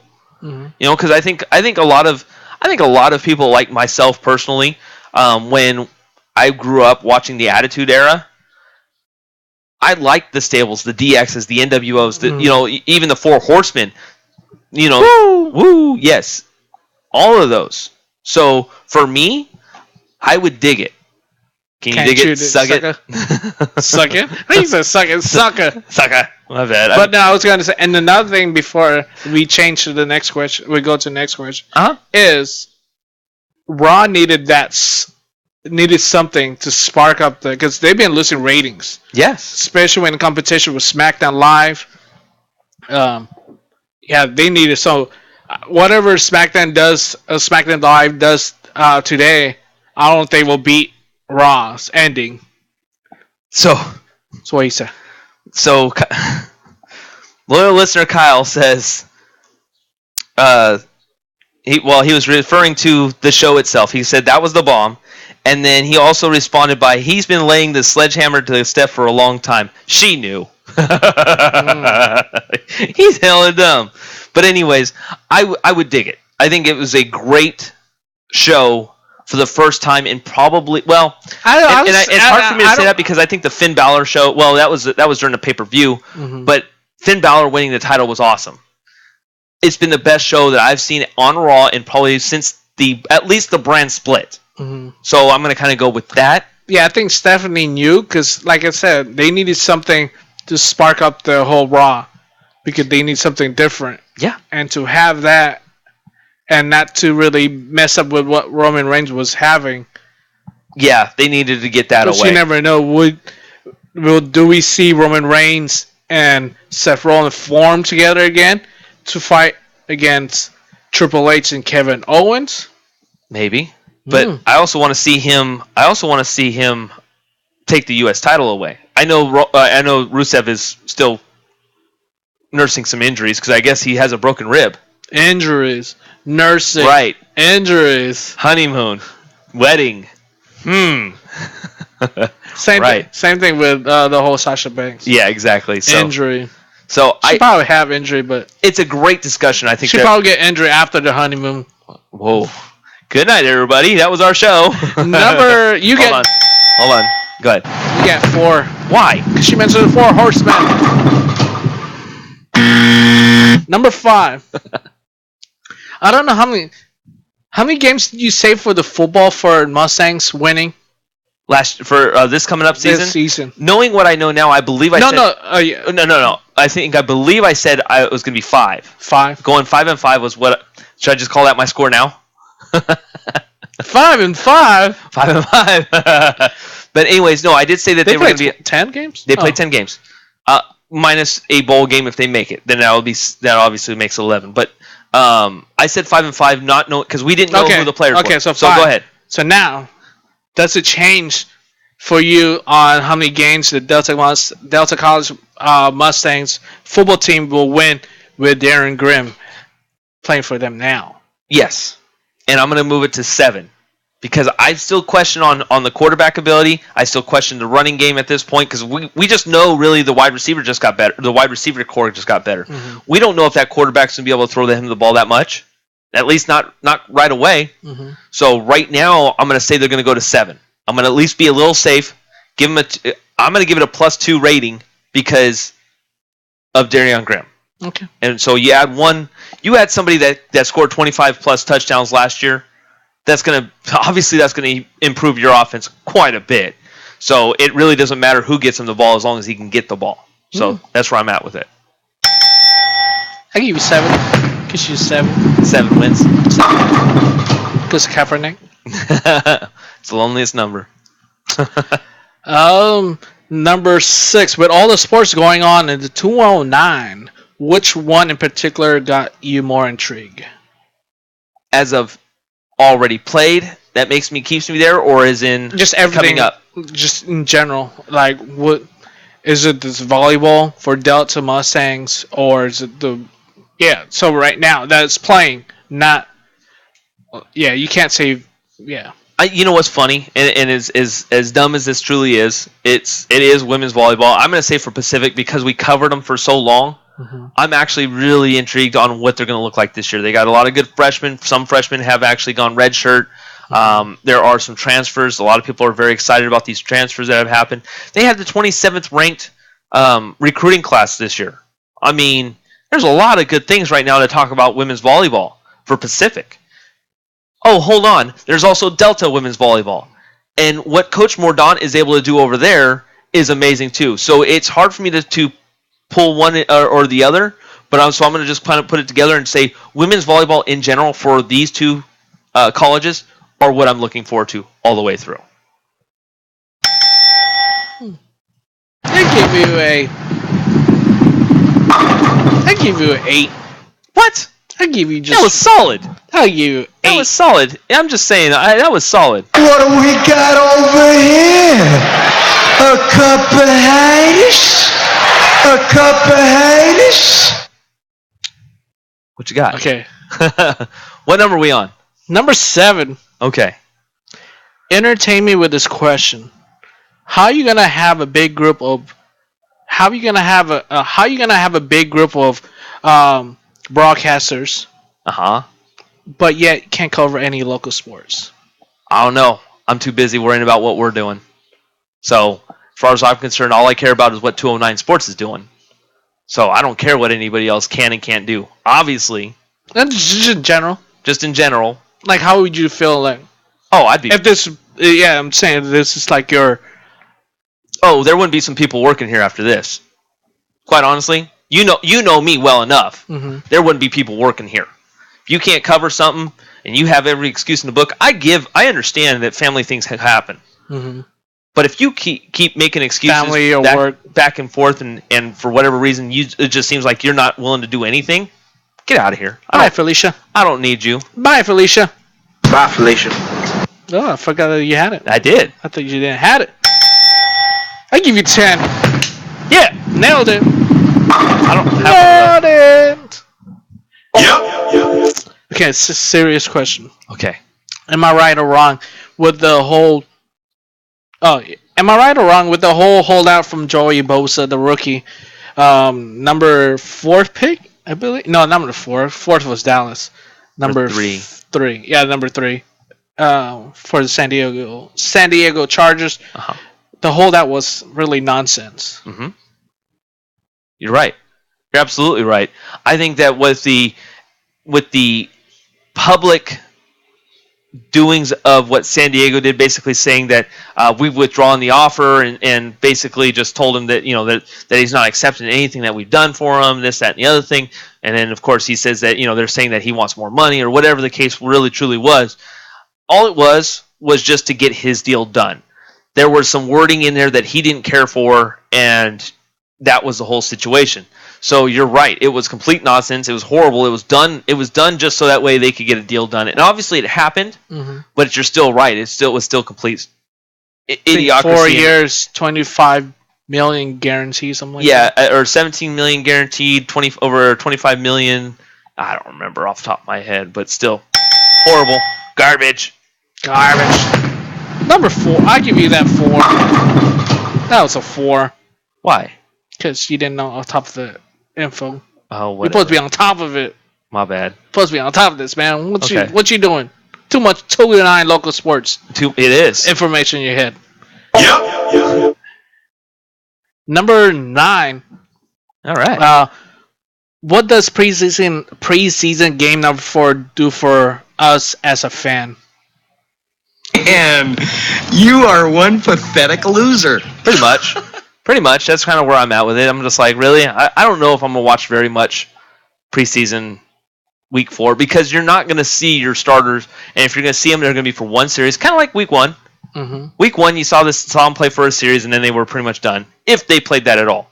Week 4 is going to be the same exact way. You're going to see, heck, even the 49ers. Teams in the bubble, players on the bubble. Exactly. Even the 49ers are not, they're not even putting Blaine Gabbert in just to sit him. They're that concerned over that situation that they're actually not playing him in week 4. Well, they could also look at, since he's going to be the starter, probable starter for week 1, Right. They don't want to injure him. Look at what happened to Teddy Bridgewater. What was it, yesterday or something like that? Or over the weekend? It was something happened. And then look at what happened to Tony Romo with that hit. That one sucks. Dak. Or does it? Dak sucks. Or does it? No, Dak doesn't suck. I'm looking forward to Dak. What number is Dak? I'll just take his score. I'll just take that as a score. No, you actually did. I was going to say 49ers 9 minus 4. You got a 5. Okay, but yeah. Unless you want 3, I give you 3. Whatever. It's Dak is number 4. No, he's number 4. I just said that. But your score is wrong. Number 10. What are your plans for this week, as in for covering sports? Where does everyone will see you covering games? That's actually a good question. Let me see here. Normally I kind of get my schedule together probably by tomorrow. Let me see, because the Tigers, if I'm not mistaken, Before you give your answer, update on the score for the women's soccer team for the Delta College Mustangs. Deja Brown scores to make it 6-0. Wow. Via Delta ATCS. So let's see, what's today? Today's the 30th. I know where I'm going to be Thursday. Where are you going to be on Thursday? I'm going to be at the men's soccer field Thursday at 7 o'clock. They have they play UC Davis. So I will be at Knowles Field on Thursday. Let's see. Friday isn't anything going on. Oh, yeah, because Friday's going to be here. Saturday. You know what, buddy? I'm going to be the only other time you're going to see me at least at somewhere is Knowles Field. They play Sacramento State at 7 o'clock. The men's soccer team is home for 2 straight games. You know what we should do on Friday? Oh, we have the draft. I was going to say we need to go see Stockton Ports. That's their final home series. Yeah. I'm going to be Friday. I'm going to be right here with you, with loyal listener Kyle. I know he's probably excited to hear me say that again. And then we're going to go ahead and watch them. We're going to go ahead and do the fantasy football draft. I'm pretty excited about that, man. I actually am kind of looking forward to it. You know, I mean, being able to talk fantasy football. We missed last week because we were tending to prior obligations. But anyway, so that's where I'm going to be this weekend. You can see me Sunday, men's soccer, 7 o'clock at Knowles Field. Now, I've been told that there is no cover charge over there for Knowles Field. For soccer and field hockey, from what I understand, there is no cover. So you can go there and enjoy some good soccer. Thursday, I'll be there as well. I'm glad I kind of looked this up, so that way it answers my question. But as of right now, that's kind of where I'm going to be. I'll take a look at the Delta list, but that's primarily where I'll probably be at this weekend. Okay. So that's Give it, you man. 10 for that. 10. Good job. Thank you. Has been 10 frames with JD. So what we're going to do now is we're going to Where are we going to go? Where are we going to go? We're going to go. We're going to go. I don't. Who? No. Who? You killed it. Nope. Why? You're doing it wrong. Fried chicken. Fried chicken. Let's go ahead and take a small break. When we come back, more to come right here on 209 Sports Talk, part of the 209 Sports YouTube channel. We'll be right back.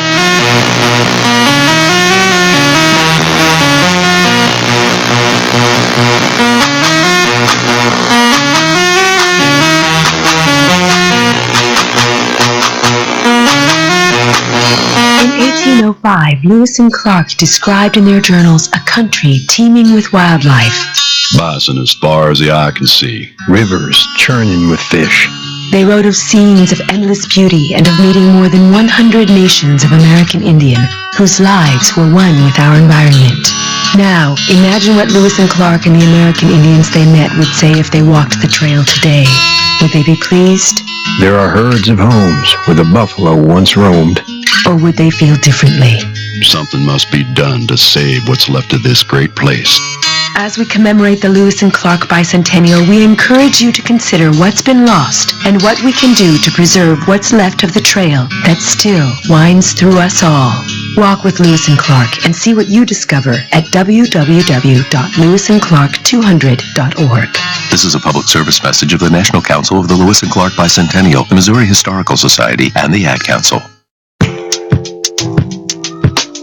Some look up to the man of steel and others follow lines in the web. But I look up to my real life icon, my dad, and calling him anything less than great will be misguided. In his warm arms I confided all of my fears. And as my time to rear others grows near, I'm reminded that women marry men just like their fathers. And I hope that's true. Anything less, might as well not even bother. A message from the National Fatherhood Initiative, the Ad Council, and this radio station. Visit fatherhood.org for more information. Have you been a dad today? That's the Big Dipper over there. Yellow and blue make green. Well, a cow pie really isn't a pie. Come on, Biff! Open your eyes! Remember, you're always teaching. Teach carefully. React with rage and kids will learn it's okay to do the same. Keep your cool and kids will do likewise. For advice, visit actagainstviolence.org. Brought to you by MetLife Foundation, National Association for the Education of Young Children, and the Ad Council. Everybody needs clean water, especially Ariel the Little Mermaid.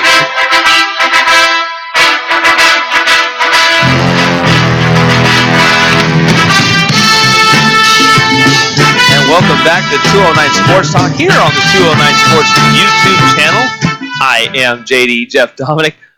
Mr. DJ JOD, Mark Itleong, is freaking out because the volume was too loud, which I'm working on it, man. I feel like Riley Curry right now. Too loud. I was going to say Cooper.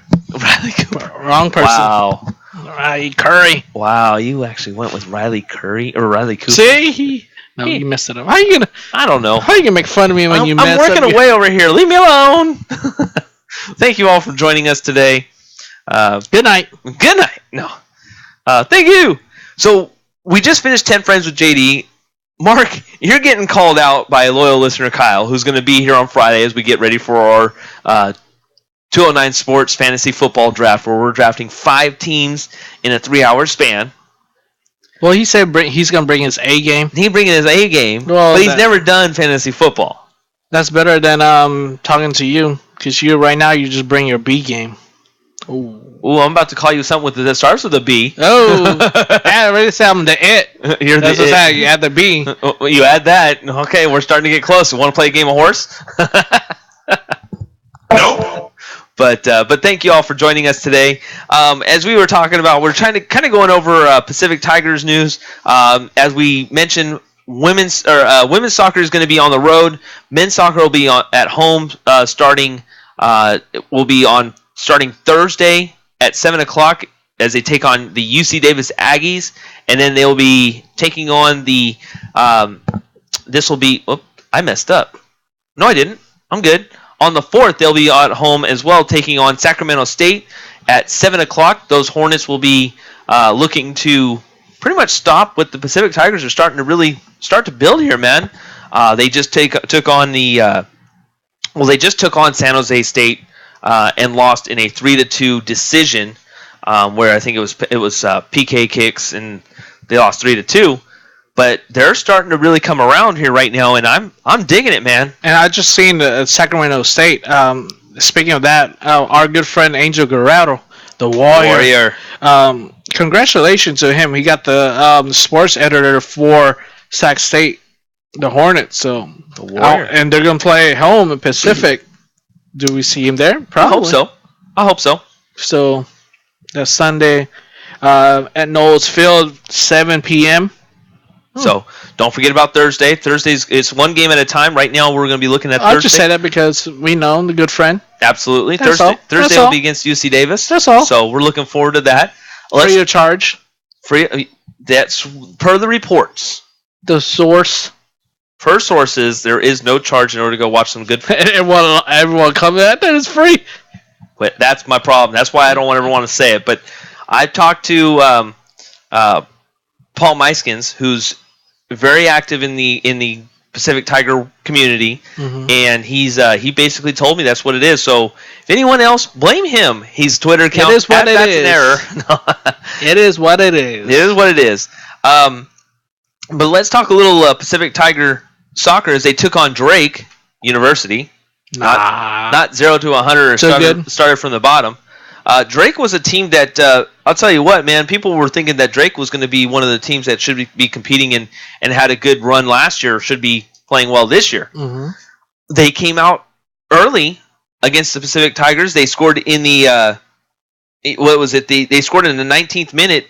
Steven Enna had an unassisted goal. The goalie was kind of out of play, and Enna had basically an easy chip shot and scored early.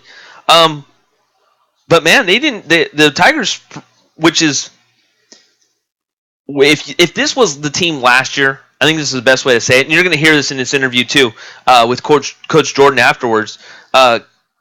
They didn't get phased really very much at all. Getting goals by Camden Riley, Anthony Ordain, and John Rico Contreras. They scored 3 goals in just over 10 minutes total. Anthony Ordain getting his first ever collegiate goal. Same thing with Cam Riley. From Watsonville, California. Cam Riley is from Texas. So, and then John Rico Contreras pretty much put it out of reach. And this was in Drake University was very physical, really trying to get Pacific out of their game. I'll tell you what, they built a lot of character in this game, that being for the Pacific Tigers over on what was it, Friday night. So they did a hell of a job, man. I'm going to tell you that the team that was 1-15 last year don't look 1-15 this year.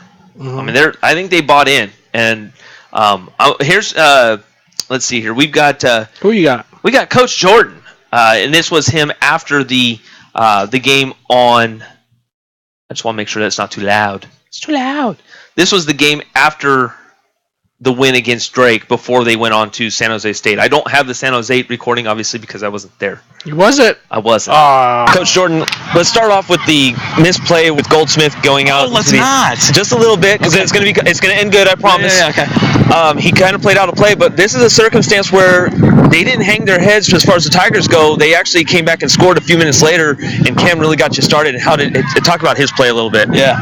Well, I think first thing I'll say about Curtis is that, his distribution's been unbelievable, and he gives us the capacity to play all the time.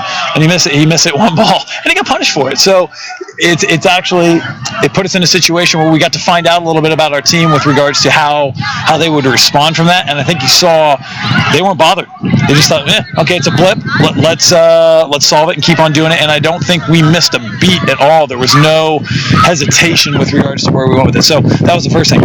I think secondly, our response was terrific. Our tempo of play was very, very good. And I think you look at Cam, you look at Anthony getting goals kind of back to back, which gave us a real energetic response to something that could have been really detrimental for us. But I think the quality and the mental strength that we have in the team right now, it didn't faze them, and I was really pleased by that. 3 goals in a 10-minute span. Yep. Your offense has really seemed like it's clicking. A lot of attacking. What is your thought process, and how does that keep you going forward? Yeah, well, I think our guys know we've got good quality throughout the team. You look at it, the 3 guys who scored from us were all in midfield, and it just shows that we've got guys who can join the attack. They're good footballers, and our ability to play all over the park gives us an opportunity to try to ask questions of the opposition. Your opponent tonight, Drake.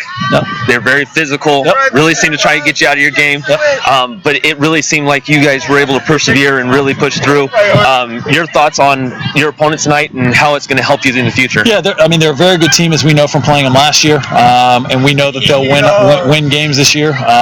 And I think for us, knowing that we needed to, have a good physical combativeness, we've got a team that's got physical maturity and an emotional maturity right now, which helps us to survive those moments. Getting a little bit of the bangs and bruises now that the real physicality. What are you going to do for the next couple days, getting ready for your next opponent? Yeah, the Friday, Sundays are always difficult because you're playing 2 games in 48 hours, which is not probably an ideal situation, but it's college soccer and everybody has to do it. I think the reality for us is always, we got to do a great job with treatment and recovery, and then do a good job with our session tomorrow, making sure that we get guys the rest that they need, but continue to start to address our next opponent, San Jose State.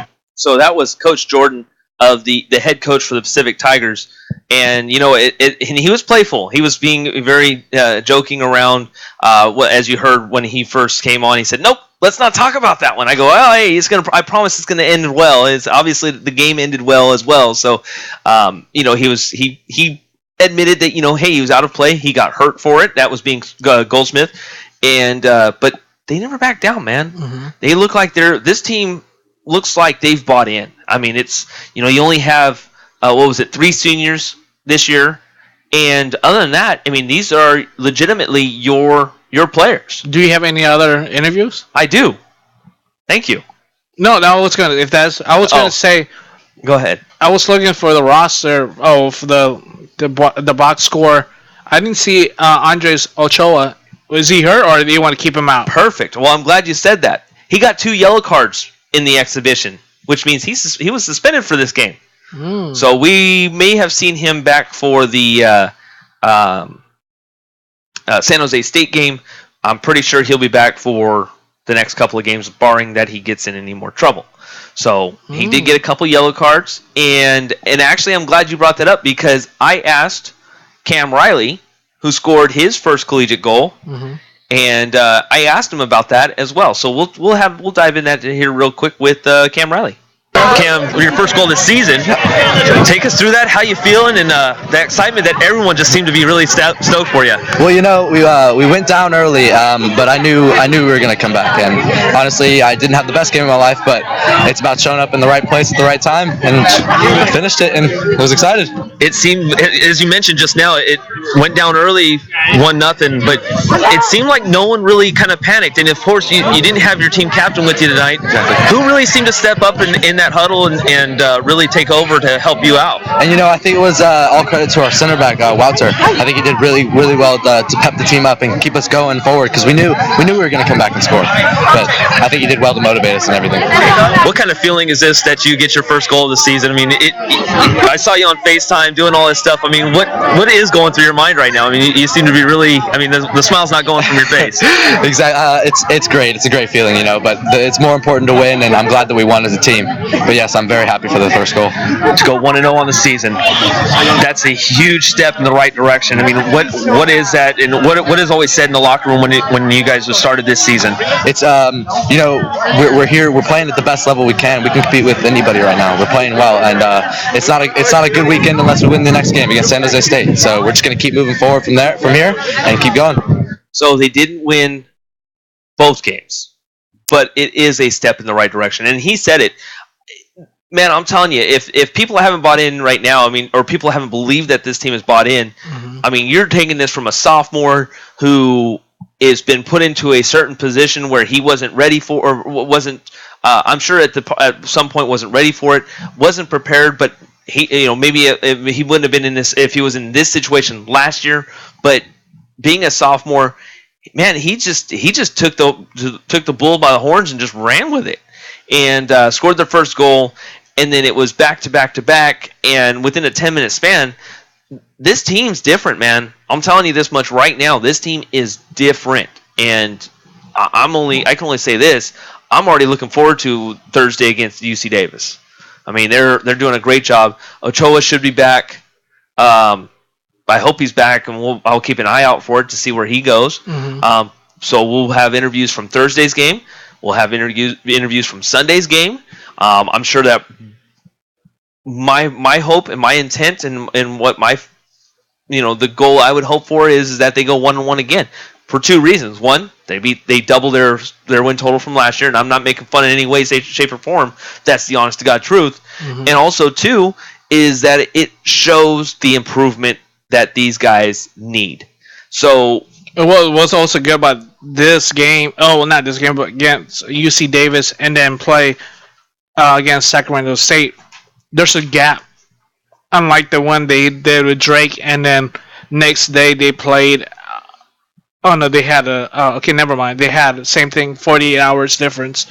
So, this is different because that last game that was a Friday, and they played Sunday. This one they're playing Thursday, and they're playing Sunday. So they get an extra 24 hours. Yeah. So that's great. So hopefully that changes. That makes a difference. Right. So we'll keep an eye on that. A lot of stuff going on. We may have, Mark, just looking at the schedule here a little bit, we may change something next week, but we'll kind of keep everybody in tune on that. Next week. We got to talk, but that's okay. We'll be able to tell more everybody of what's happening on Tuesday, next Tuesday. Going up on Tuesday. Friday. So stick with us on that one. Let's move over to some. What do I have here next for you? Hey, let's go ahead and go to some women's soccer since we're on the soccer topic. Women's soccer played on Sunday, August 28th. They played against New Mexico State, I believe, against the Lobos. And it wasn't as well as everybody had planned. They did lose 5-2, but the Tigers scoring goals. I mean, this is a team that last year only scored 9 total. They got 2 in there. Was this their second game overall? So I mean, it puts them to 0-2 on the season, but they've got a total of two goals. And I mean, things are going in the right direction for them, albeit that they're 0-2 on the season. Now, this is an early season. We get that. They still got another 13 games to play. I think I added that wrong. Of course. They got 14 games to play, I believe. So we could see a few more wins out of here. But for the Lobos, Jennifer Munoz scored to open the frame at the 16:58 mark. Then after everything kind of started more in the second half, Jessica Hicks for New Mexico scored. And then Pacific scores their first goal. Sigrid Oz of the Pacific women's soccer team wound up scoring in the 49th minute. Gwen Mali scored at the 52:38 mark. And then there was an own goal by Pacific. And then after that, Lauren Landrews scored and made it 4-2. And to put it away at the 84th, just before the 85th minute, Claire Lynch scored on a penalty kick to make it to 5-2. But after the match, a very, very positive coach group, and still a little bit frustrated. You'll see it in the beginning. She seemed very frustrated, but overall, this was a very positive outcome for the Tigers. And it's hard to say anything when you lose 5-2, but you'll hear why from Coach Group. Coach, your overall thoughts of today's performance? I think we played hard. I think you've seen a fight in this soccer program that you haven't seen in years. And 2 goals is huge for us. We're in a drought, and it's always scary till you get that first one in, but to get 2 in against a team like this who just came off of Cal Berkeley, 2-0 loss, it shows us hope in the future. They sealed us pretty good on 2 bad throw-ins, and as far as I'm concerned, this game is 2-2, and I'm pretty glad with the result. It's just we have to teach them some of those things. Didn't expect to get sealed. We didn't have that scout, so a little disappointing. But again, you got Julia out there playing center back for the first time and hasn't been in these situations. We moved the midfielder back. So, I mean, as a coach, you can't be proud because they fought. And even at the end, we had a couple of chances that we weren't able to put away. I think Chandler's going to be a kid to watch. She's on the back post every time there. Freshman, nervous, choking a little bit. But I think a couple more games in, those are going to be putting them away. And we can have a different result on this side of it. A lot of shots on goal. What are your thoughts that in order the adjustments that you have to make in order to not allow that to happen, especially on the defensive side of it? Yep, on the defensive side, we're still working out here. A lot of injuries going on right now, so we're battling and coming over adversity here. I just think we need to get a little tighter. We're getting pulled a little too wide, and it's catching us up the middle a little bit. And we just got to learn to stop reaching. Bad habit to break, but we can do it, and I think this is going to be a fun team to watch going forward. You had a couple newcomers score a couple goals for you. Talk about Sigrid and the other goals, and then how happy that must make you feel in order to know that the Tigers are attacking like that. Sure. So I don't know if you noticed the change we made today, but Lauren is really our center back, and we pushed her forward. Losing Samia the other day was huge for us, and did a little research. Knew Lauren was a bit of a goal scorer in her high school days, and I think it worked for us a little bit. Gave us a little more offense. Sigrid is a very technical player coming from overseas, and that's why we're bringing her. You'll see a lot more possession coming from her. She's going to be a fun freshman to watch. You start a long road trip especially after today. What do you have to do in order to get a few wins out of that, or even a few ties here and there? I think it's these next few battles are going to be very character building for us. UConn and BC, they're top 25 teams, and we're about to see how hard we can handle this. But I feel if we get some good play here and some good results coming back home, it's a lot to build off these next 3 days to get us up to Fresno. So, I mean, that's a win for us if we play the way we're playing with these guys. So it's kind of exciting. But again, every day we got to learn from a loss. I think we got some things to learn today, but I think we're on an upswing here. Putting 2 goals away against a top 100 team is huge for us. So absolutely, I mean, against the top 100, scoring 2 goals as she just mentioned, and then before I get the correction police out on me here in just a moment, I know it's not called a tie; it's called a draw. I got caught up in the moment. I apologize before anybody corrects me, and I'm not saying that anybody in this room would, but I just wanted to make sure that it got out there before anybody else stopped me and said, excuse me, JD, you know that it's actually called a draw. I know someone who sounds like that. So, but goalie, the coach also mentioned Lena Perry. She making her first ever goalie start. She had a career high 13 saves against a shot happy Lobos, who took a total of 18, including 11 in the second half. So she's just learning right now. So that's going to improve this 13 is her career high so far. I think that's gonna change down the road. Yeah, absolutely. I mean, and as we mentioned, the newcomers that happen to really come through on this and really are showing these showing what they're made of. Really, Show me what you're working with. That's right. Well, let's start with Sigrid Oz, who scored her first goal, and she's from Sweden, so her dialect and her tone is very tough. So I asked the questions as best I could without really being too advanced for her, and so bear with me on it. But she was very happy about what happened, and she's looking forward to the rest of the season. Getting your first collegiate goal with Pacific, how does that make you feel? It feels really good to know that the hard work pays off with the team. Yeah. How are you adapting to the Pacific Tigers, and how are they making you feel at home? Everyone's really, really nice. Feels like, I haven't really left home, I think. Scoring your first goal, what did you see in order to realize that you were about to score your first goal? Did you see an opening? What did you take in order to get that? It was a free kick, so I wasn't really thinking. I just thought, shoot the ball so the goalie can take it. You seem to get more intricate into the offense with the Pacific Tigers. What are you looking forward to as you start to look forward to going on the road for your first time? Oh, I'm super excited. Yeah, I think it would be a very good experience, and I think the entire team will learn from it. Yeah. So, very... You say hard to understand. Her having a hard time answering the question wasn't really the issue. It's the person asking the question. Wow. You just called me out. You didn't know that she had a free kick? No, I did. I was trying to ask a question that I know that her English is difficult. All right? Because she said, you see an opening. Oh, duh, it's a free kick. You just, you do, okay, kick. All right. So, thank you very much for that's because she did say, duh. She just laughed at you. She did. But it was more or less trying to make sure that the questions that I asked weren't too far where her English, the English barrier is very difficult. So I knew how to ask the question if it was somebody the English language is her first English language. So it was too hard for me to really try not. I just didn't want to go too far, and then all of a sudden she not understand where I was trying to ask. Mm-hmm. So I knew what I wanted to ask, and I would have asked anybody else. Like if it was, for example, if it was Lauren, I would have been able to say, "Hey, this was the situation."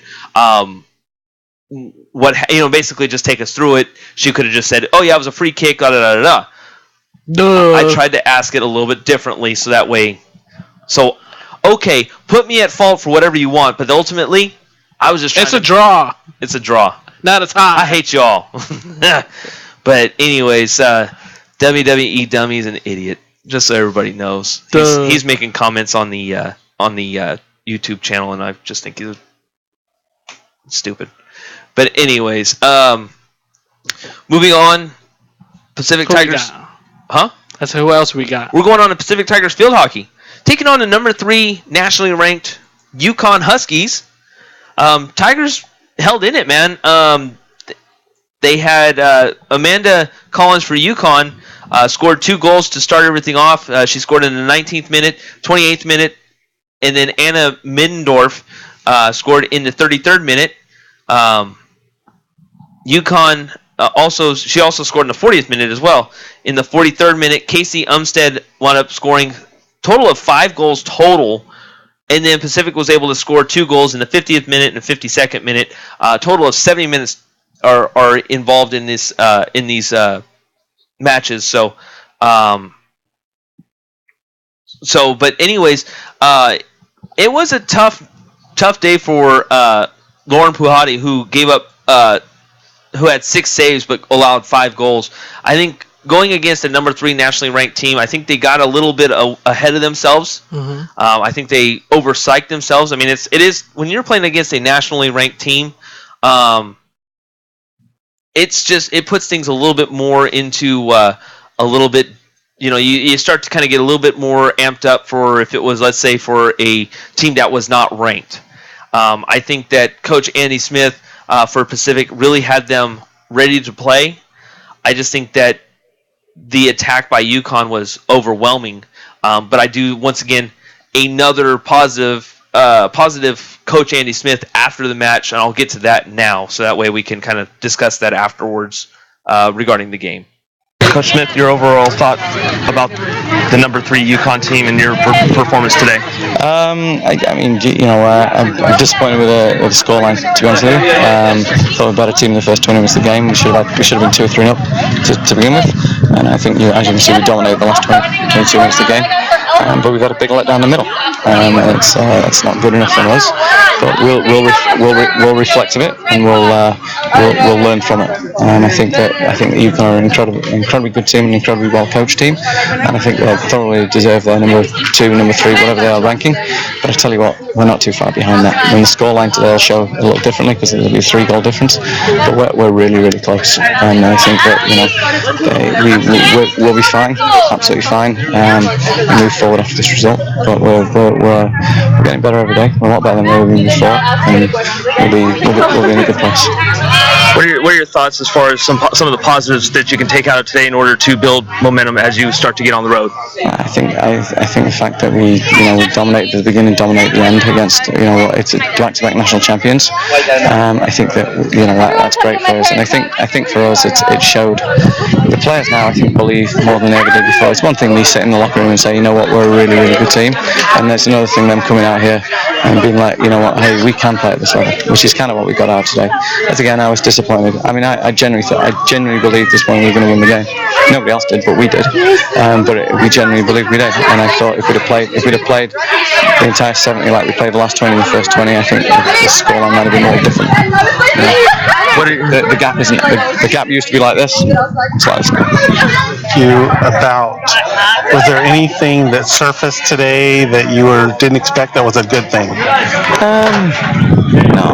No, because we see it every day in practice, and we watch us in practice every day. And I guess the thing that showed us in practice was today was what it was like to play against a really, really good team instead of just beating up on ourselves. But no, I mean, I think the really good thing that we've learned today is that we're very good, and if we play like we did for 40 minutes today for the rest of the season, we'll win a lot of games. Last one, Coach. Last week we talked about Savannah Burns and how much of an intricate part of the offense she is.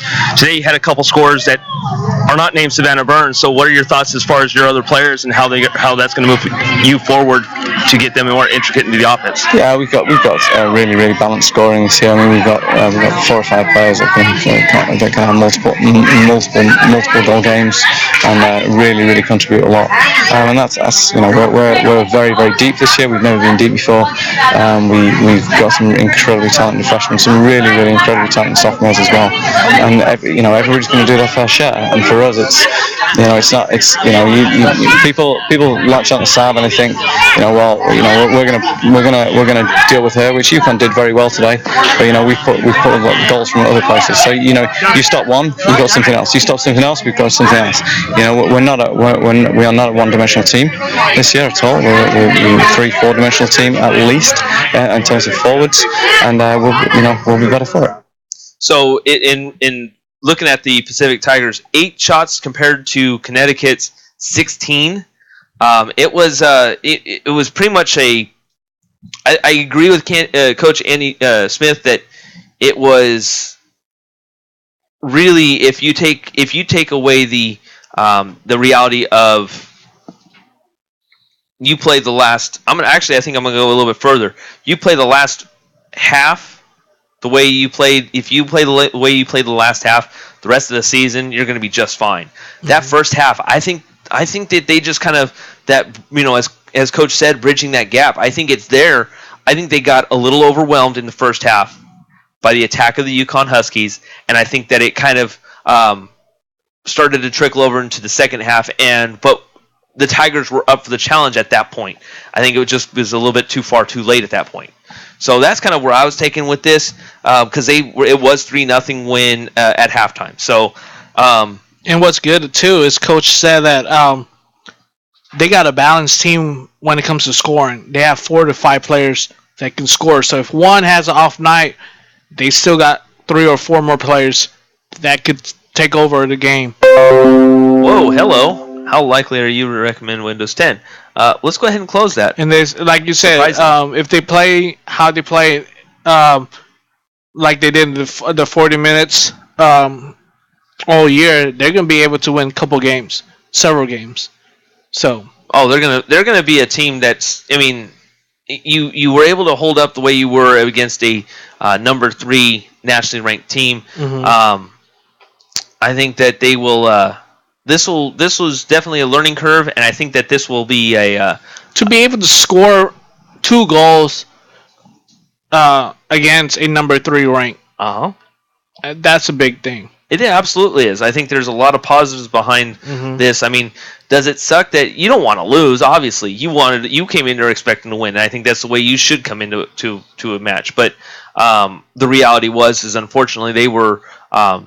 I think they were hit hard, and I think it was very surprising, and I think they weren't ready for what happened. So, unfortunately, they lost. Now they start to hit the road. They only have 5 home games left. I mean, that's how quick field hockey is. It's already pretty much. They have five home games left, and I think they have like a total of 10 on the road.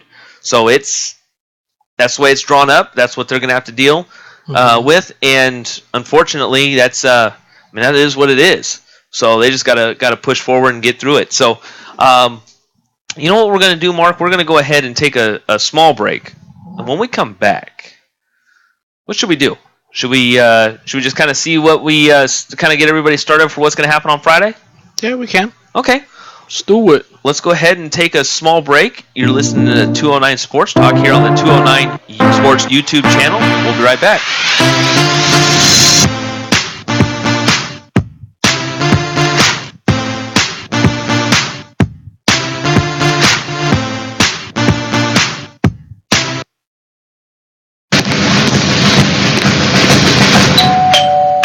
Hello, son. I'm Dean Rubin from college. Here to invite you to join us this fall. Me? You've always wanted to go to college, correct? Yeah. Well, here's that invitation you've been waiting for. Joey, out of bed! Wake up. You can't dream your way into college. There are actual steps you need to take. For all the steps, visit knowhowtogo.org. Brought to you by the American Council on Education, Lumina Foundation for Education, and the Ad Council.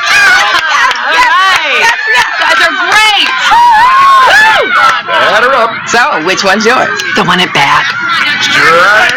Oh, that's okay, Chris. Only my kid could strike out in T-ball. Oh, run, Chris, go! Looks like he's having some trouble running. Oh, he's wandering way off the baseline. It's like he can't see. Oh my gosh, his helmet is too big. It's as big as a bucket. You know, I must have gotten him an adult one. What was I thinking? You're out! Oh. When safety equipment doesn't fit, it's game over. That goes for your kid, too. If they're too big for a car seat, that doesn't mean they're the right size for an adult safety belt. If they're under 4'9", they need a booster seat. It raises them up so the safety belt fits properly, and the right fit makes all the difference to their future. To learn more, visit www.boosterseat.gov. A public service announcement brought to you by the U.S. Department of Transportation and the Ad Council. That's the Big Dipper over there, and there's the Little Dipper. Rub the balloon on your head like this, and then it'll stick to the wall. Brown shoes, brown belt. Black shoes, black belt. Pucker your lips, leave a little hole like this, blow out, and that's how you whistle. And that's why radios don't go near the bathtub. Come on, Riff! Open your eyes! Glasses, you idiot! Remember, you're always teaching. Teach carefully. React with rage, and kids will learn it's okay to do the same. Keep your cool, and kids will do likewise. For a few quick pointers, visit actagainstviolence.org or call 877-ACT-WISE for a free brochure. Well, a cow pie really isn't a pie. Brought to you by MetLife Foundation, National Association for the Education of Young Children, and the Ad Council.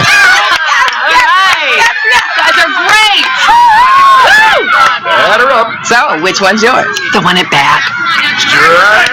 Oh, that's okay, Chris. Only my kid could strike out in T-ball. Oh, run, Crisco! Looks like he's having some trouble running. Oh, he's wandering way off the baseline. It's like he can't see. Oh my gosh, his helmet is too big. It's as big as a bucket. You know, I must have gotten him an adult one. What was I thinking? You're out! Oh. When safety equipment doesn't fit, it's game over. That goes for your kid, too. If they're too big for a car seat, that doesn't mean they're the right size for an adult safety belt. If they're under 4'9", they need a booster seat. It raises them up so the safety belt fits properly, and the right fit makes all the difference to their future. To learn more, visit www.boosterseat.gov. A public service announcement brought to you by the U.S. Department of Transportation and the Ad Council. A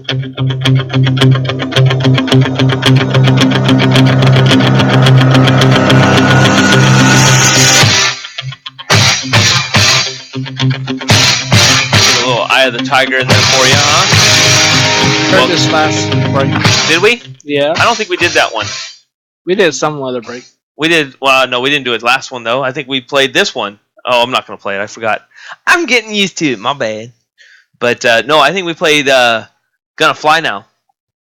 Okay. Where are you gonna fly to? Oh well, probably to Stockton at some point. Unfortunately, but that's because I'm going over the Delta College the women's soccer schedule. Mm-hmm. They it looked like they won 6-0 if I'm not mistaken Mm-hmm. over Butte College. They'll be playing Canada College, not in Canada, but Canada College, Friday, September 2nd at 6 o'clock. That'll be at the Pacific Tiger second soccer field. There is another one that's on the other side of the levee. That's the one you're going to want to go to for Delta College. From what I understand, Delta College has not opened up their women's soccer or their soccer field yet. Supposedly, it's supposed to be end of September when that's supposed to be happening. So for now, they're still playing over at the Pacific Tigers second field. I don't have the exact name of it. I know it's out there. That's on September 2nd. September 6th, they will be playing also in Stockton against Lassen College. That is the upcoming schedule up until next week. Then their first road game is going to be against Hartnell College, and that's going to be in Salinas. So there is that for the next week up through September 8th. Let's see what else I have here for you. Men's soccer. They played Shasta College and won. That was that was Thursday, August 27th. They'll be playing. They played today against Contra Costa. They lost 1-0. They'll be playing Skyline College. 1-0. What's that? 1-0. 1-0. Whatever. Nil. They'll be playing Friday at September 2nd at 2 o'clock against Skyline College, and then Tuesday, September 6th against Gavilan College in Gilroy. And then they'll be playing Hartnell in Salinas September 10th at 2 o'clock. So there is your next week's schedule for that. I did give you the football schedule.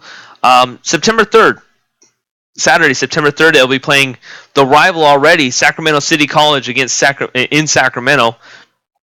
And then the next one that we'll be able to probably see is Saturday, September 10th at 1 o'clock. That's going to be against De Anza College.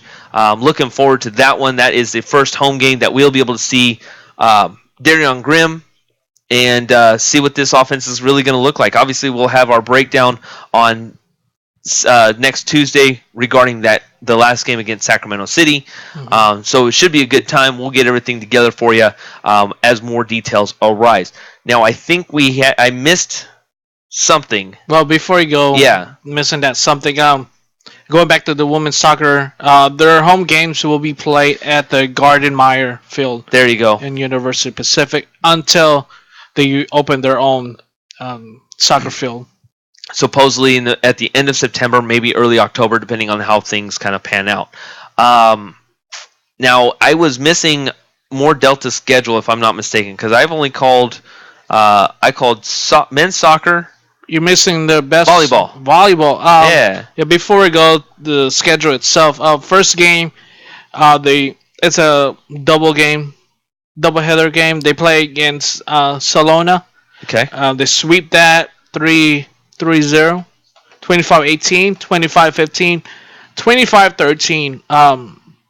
The players you just have to pretty much will always be you always will be hearing is Danny Elderlatz, Melanie Balaban, and freshman Kylie Paz. Game 2 against Yuba, they won. It's also a sweep, 25-13, 25-13, 25-12. Yeah, like I said from the first game, the game balls goes to Danny Elderlatz, Melanie Balaban, and Kylie Paz. Yeah. Well, we're gonna keep on hearing their names. Oh, absolutely. And you know, Coach Mordaunt, the head coach for the women's team, she's just, she's phenomenal. I mean, there's just all there is to it. I don't really have a better way to explain it, but she always seems to have a great team every year. Mm-hmm. And of course, you only get to, you get to have these athletes for 2 years, and after that, they're gone. If that's as long as you get to keep them. Sometimes you only get to keep them for a season. Mm-hmm. So, my hat's off to her and what she's able to do. And I'm looking forward to being able to see a couple of these games. Mark, you and I have kind of scheduled a way that we may be able to catch a lot of volleyball this year. Mm-hmm. So I'm pretty pumped about that. So next game Go ahead. will be Friday, September 2nd, 1 p.m. Delta versus Taft at Taft. And then they play their second game will be 3 p.m. Against the Anza. Yeah. And then they'll be back home for a Delta Classic September 9th to the 10th all day. So, but they're going to start playing their first home game against Sierra. Okay. Wednesday, September 20th. If I'm not mistaken, Sierra took the championship last year as far as the conference title, I should say. So we're starting it off early. Big A competition right from the start. So one other story before we start to get ready to get out of here. Taco Bell Athlete of the Month, and this is by Richard T. Estrada from blackhatfootball.com. High school football in the 209 and in education. It's a great combination. That's the message that the Taco Bell is promoting. It's the Taco Bell Athlete of the Week, and it's a Stockton running back as they are honoring Dusty Frampton was the key to top the top ranked Rams to come from behind 63-35. Okay, I'll accept it. The season opener was a battle between two of Northern California top programs. The 5'11", 215-pound Frampton, 21 carries, for career highs of 265 yards and 6 touchdowns. He averaged 12.6 yards per carry, and his day included a 78-yard touchdown run that helped put the game away in the fourth quarter. St. Mary's turned it to its physical offensive line and focused on his power run game in the second half of the opener after falling behind 35-28 in the third quarter on a few of Frampton's runs.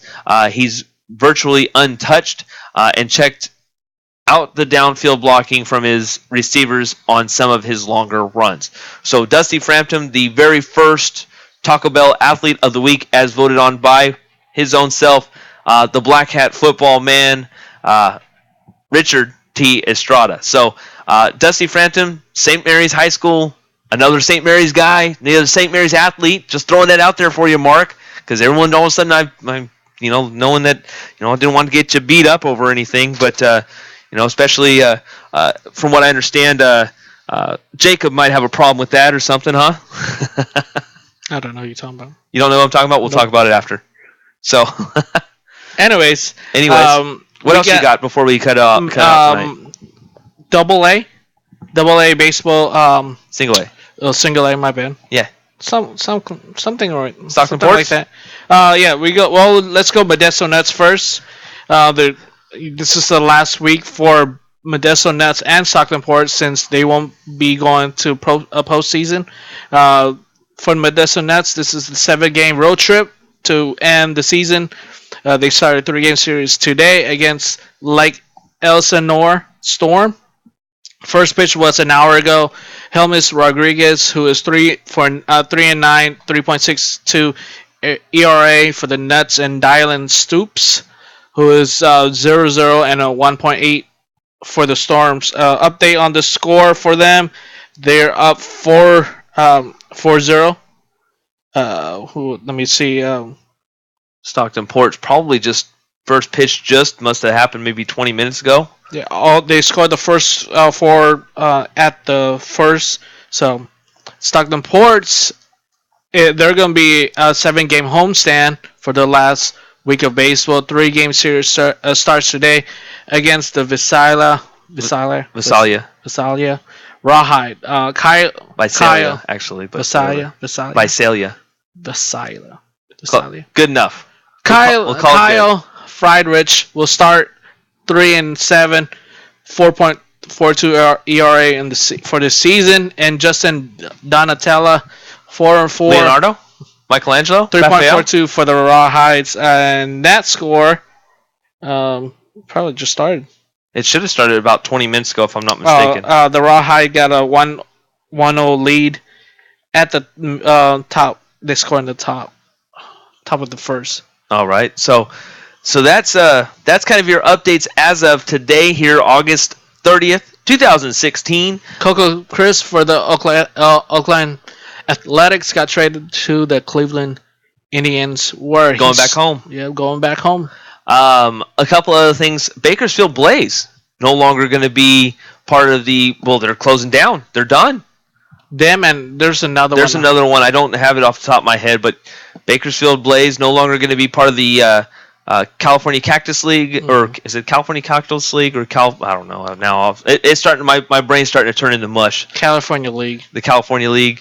No Bakersfield Blaze. It's going to be moving down to 8 teams now in this league. So that sucks. I mean, it's starting. The more you think about it, you're losing the Dodgers single A franchise right there. I mean, right. That's where their single A farm club is. So kind of wondering what's going to happen next for them, but unfortunately that is no longer to be had. On Friday, 7 o'clock, we will be doing a 3-hour show. It's all about fantasy football and all about for you guys as you get an opportunity to see what our thought processes are as we get ready to start up our fantasy football season, which also brings to mind next Tuesday, a week from today, at 5 o'clock, we will start. Well, we'll have 209 Sports, and then we will transition to 209 Sports presents our NFL predictions for the season. Do we see a 4-12? No. Prediction coming up for any of our franchise teams, any of our favorite teams here? Probably the 49ers. We'll see. So that is coming up next week. Now, once again, back to this week and what's going on Friday. We will have loyal listener Kyle actually joining us. So we've got to find a way to find him a spot. But looking at this stuff, I don't know what's going to work. But we'll figure it out for him and we'll get it all handled. 5 minutes left in the show here, 4.5 minutes actually, technically. Trying to think of anything else we may need to give you. Now, once again, Pacific Tigers, they got some home games coming up. Mostly on the soccer side of things because everybody else is going to be on the road. We'll have men's soccer on Thursday, men's soccer on Sunday, both at Knowles Field. So we'll be looking forward to seeing you guys out there, and hopefully everybody can really cheer on these guys, man. I mean, you know what? That brings to mind, Mark. We got to get you out here to one of these games, like Thursday and a Sunday. Just throwing it out there. Thursday, there's a Niners game. That sucks. Is it Thursday? Yeah. Well, hey, there's always Sunday. You know what Sunday is? It's a 3-day weekend this weekend. Bruh. Is that you going to play the weekend song? No. Closing time. Oh, no, I won't. I'll never play that horrible song. But no, since we got a little bit of time, Go ahead. I want to hear your thing on Colin Kaepernick. Go ahead. Man, I was trying to end it on a good note. That's a good note. So here's the thing. I don't disagree with what Colin Kaepernick is doing. I don't think no one disagrees with that. Okay. I disagree on why, to an extent, he did it for the national anthem. And I disagree on or I think that it could have been done differently. I don't disagree on a lot of things. Yeah, I think I want to make sure that the message everyone agreed what he did was fine, but how he did it. Yeah, I people have 100% problems. agree that the system's broken. There is an issue that is well into America. I mean, it's somewhere. It's into politics. It's into everywhere that you go right now. The system is definitely, if it ain't broken, it's definitely got a big stinking crack in it. Mm-hmm. Colin Kaepernick did the right thing by trying to make it. He was standing up for what he believed in. I completely agree with that. He stood up for what he believed in and what the problem is. Completely agree. To me, he didn't stand up. Fair enough. He didn't, but he did it on a national anthem. And to me, and once again, this can be to a lot of other people. To me, the national anthem doesn't necessarily represent the country if it represents the men and women that fought for it. Mm-hmm. And to me, when you sit down or you disrespect that, that's my problem. That could be another discussion for another day. But if he would have gone and let's say he would have done one of the nonviolent protests, he'd have probably gotten. I can't prove it. I cannot prove it. But he may have gotten just as much exposure if he would have gone to a nonviolent protest and stood up there in the front line with everybody else. Mm-hmm. I think that what he's done here is he put his teammates, the NFL, and a lot of other people in an interesting position. And that's because he's showing, and what also hurts me the most about it is that he's showing an individualism, which this is a team sport. It's a time and place thing, is where I'm kind of out with that. But I do not, 100% do not disagree with what Colin Kaepernick is doing. Mm-hmm. I just have a feeling that this hurts him. This hurts his brand in a lot of ways. I think that people look at him a different way because once again, now he's kind of people are going to start looking at other people. Are the people going to follow him, Mm-hmm. or are people going to? Once again, you're putting teammates in a position where I don't think they're comfortable being in. But I like the fact that he is standing up for people that do not have a voice or are too uncomfortable to have a voice. Mm-hmm. So I think he's done a great job as far as that goes. I just have a problem on how he did it. I just do. To me, you do it against the national anthem. If you're doing it against the country, you're doing it against the country. I get that. If you want to stand up against the country, the national anthem to me is for the men and women that have serviced, that have fought for our country and stuff like that. That's what the national anthem means to me. Now, to somebody else, it may mean something completely different, Mm-hmm. and I'm totally good with that. And it's open for discussion to anybody that can give me, at least have a good conversation with me about it. I mean, that's how I feel with people. I mean, there's people who stand up, but they don't put their hand on the chest or they wear their hats. Oh, yeah. I feel the same way. But I mean, like they said, they have the right to do what they want to. Absolutely. And so, yeah, that's no problem. Do what you need to do, but... And then, of course, the other side of that is the idiots that decide to call him certain slurs and certain words. I have a problem with them, too, telling him to go back somewhere else. No, you're doing the complete wrong thing to do. You don't... you're basically telling someone, well, I read something on Facebook, and I'm really trying to not make this a racial thing, but it is, and I get that. But it was, that they were saying why that white people think that they built this country. To me, no, we, and when I say we, you being Filipino, me being white, friends of mine that are, however you want to go, we built this country. So I don't look at anybody differently than my next person. So it's such a sticky situation, and unfortunately, Collins put himself in a problem. And if he gets cut after this weekend, I really do. I hope it's not because of this. Well, that's what I was going to go with. They're probably going to cut him due to a distraction. I hope not. And 49ers, Jed York and the whole GM and all that, they don't like that distraction. Right now, they're struggling right now trying to figure out who's the starting quarterback. Right. And to have Colin Kaepernick on the side with this whole big mess, I think it's being a problem. No, it is a problem. I think it was done. And you know who I think if he gets released from the 49ers, I see Cowboys looking at him because Jerry Jones loves distractions. He loves distractions. And he loves to be in the media. And where did a lot of certain issues happen? Right there in Dallas, or right there in Texas. I shouldn't say Dallas, but there was a big old protest and a lot of bad situation that happened over there in Texas. Well, there he goes. If he was to go there, man. Unless Jerry Jones finally learned. I mean, they didn't go after was it Menzel. So. Thank goodness. Oh my goodness! So, I'm not a Dallas Cowboys fan, you know that, but at the same time, I'm like, that could have been a bad. I didn't really want him in to begin with. I didn't want them to draft Menzel. They don't need that kind of quarterback. Right. So, it's such a sticky situation, and I do hope it works out in all reality, and I do, I full 100% wholeheartedly do believe that. I don't disagree with his position. Mm-hmm. I disagree on how he decided to do it.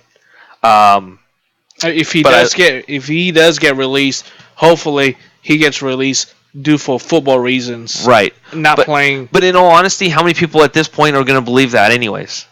I mean, in all honesty, let's say he goes 15 for 15 tomorrow, Thursday, and throws for 2 touchdowns, and they still cut him. Of course, they're going to say why, right? They're going to say. I would say I would say they were going to release him for the distraction part. Not why you want to release someone who's made 100% completions. Right. So if he goes 3 for 10 tomorrow, or gosh dang it, Thursday, and gets picked off twice, and he gets cut for that. How many people are still going to look at that and say he got cut because of the distraction? I would look at that because I was look at from his play because he had 2 bad preseason games. You're going to look at it that way. How many people are going to look at it because they feel that it was because of him trying to be or not necessarily trying to be a distraction, but because he was a distraction? People who take that to put that on the side and try and look at Colin Kaepernick as a football player and not what he did.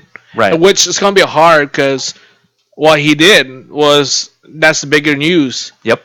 I mean, after the game, you thought talking to sports analysts, you're going to hear how Kaepernick had a bad game. Mm-hmm.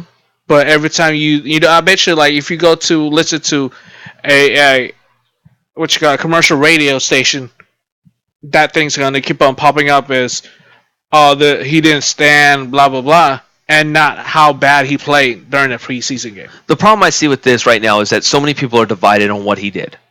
Mm-hmm. People are so divided on what he did, and I don't agree with that either, because he's he's standing up for what he believes, which I'm totally fine with that, and he's using his amendments and using them to the way that it should be.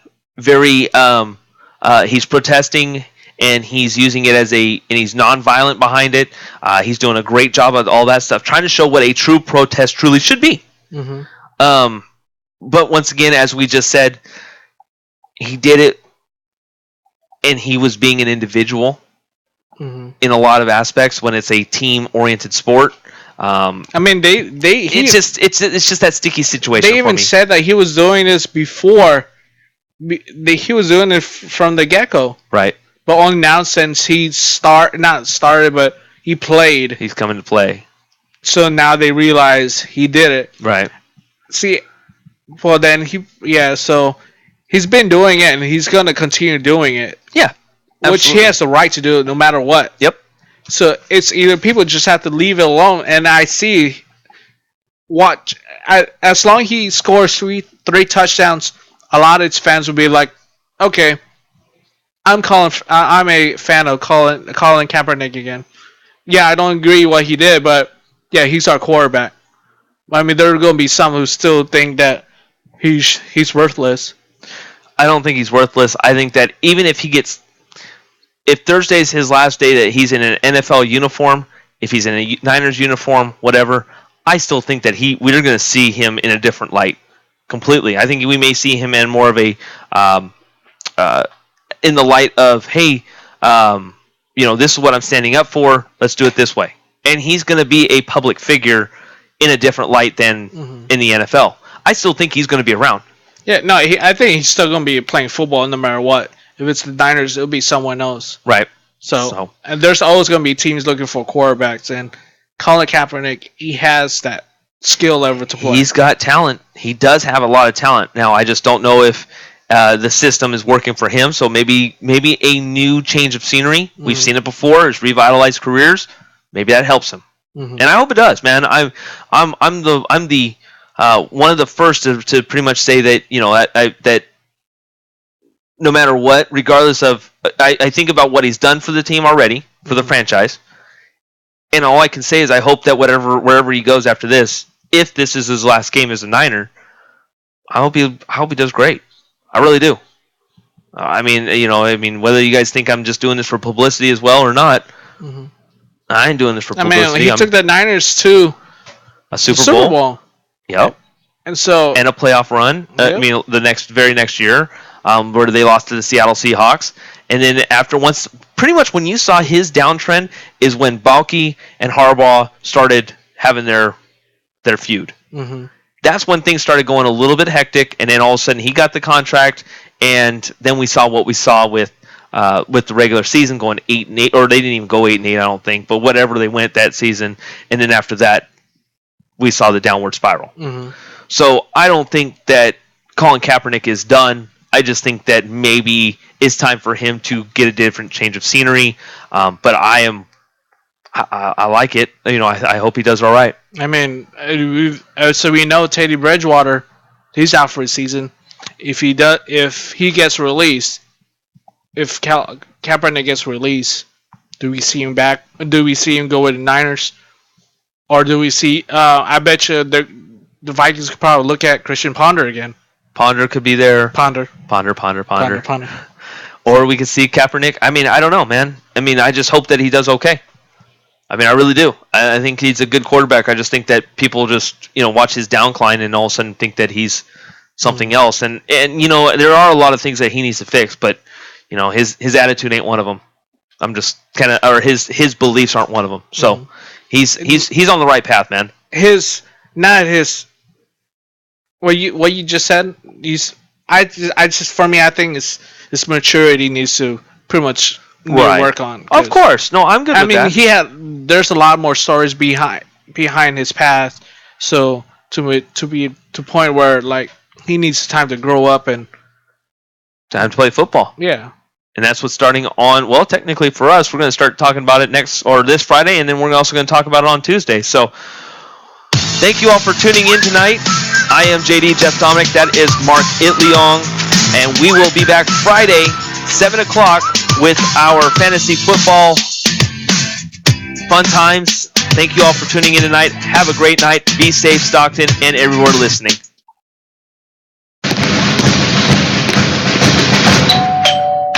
Hello, son. I'm Dean Rubin from college. Here to invite you to join us this fall. Me? You've always wanted to go to college, correct? Yeah. Well, here's that invitation you've been waiting for. Joey, out of bed! Wake up. You can't dream your way into college. There are actual steps you need to take. For all the steps, visit knowhowtogo.org. Brought to you by the American Council on Education.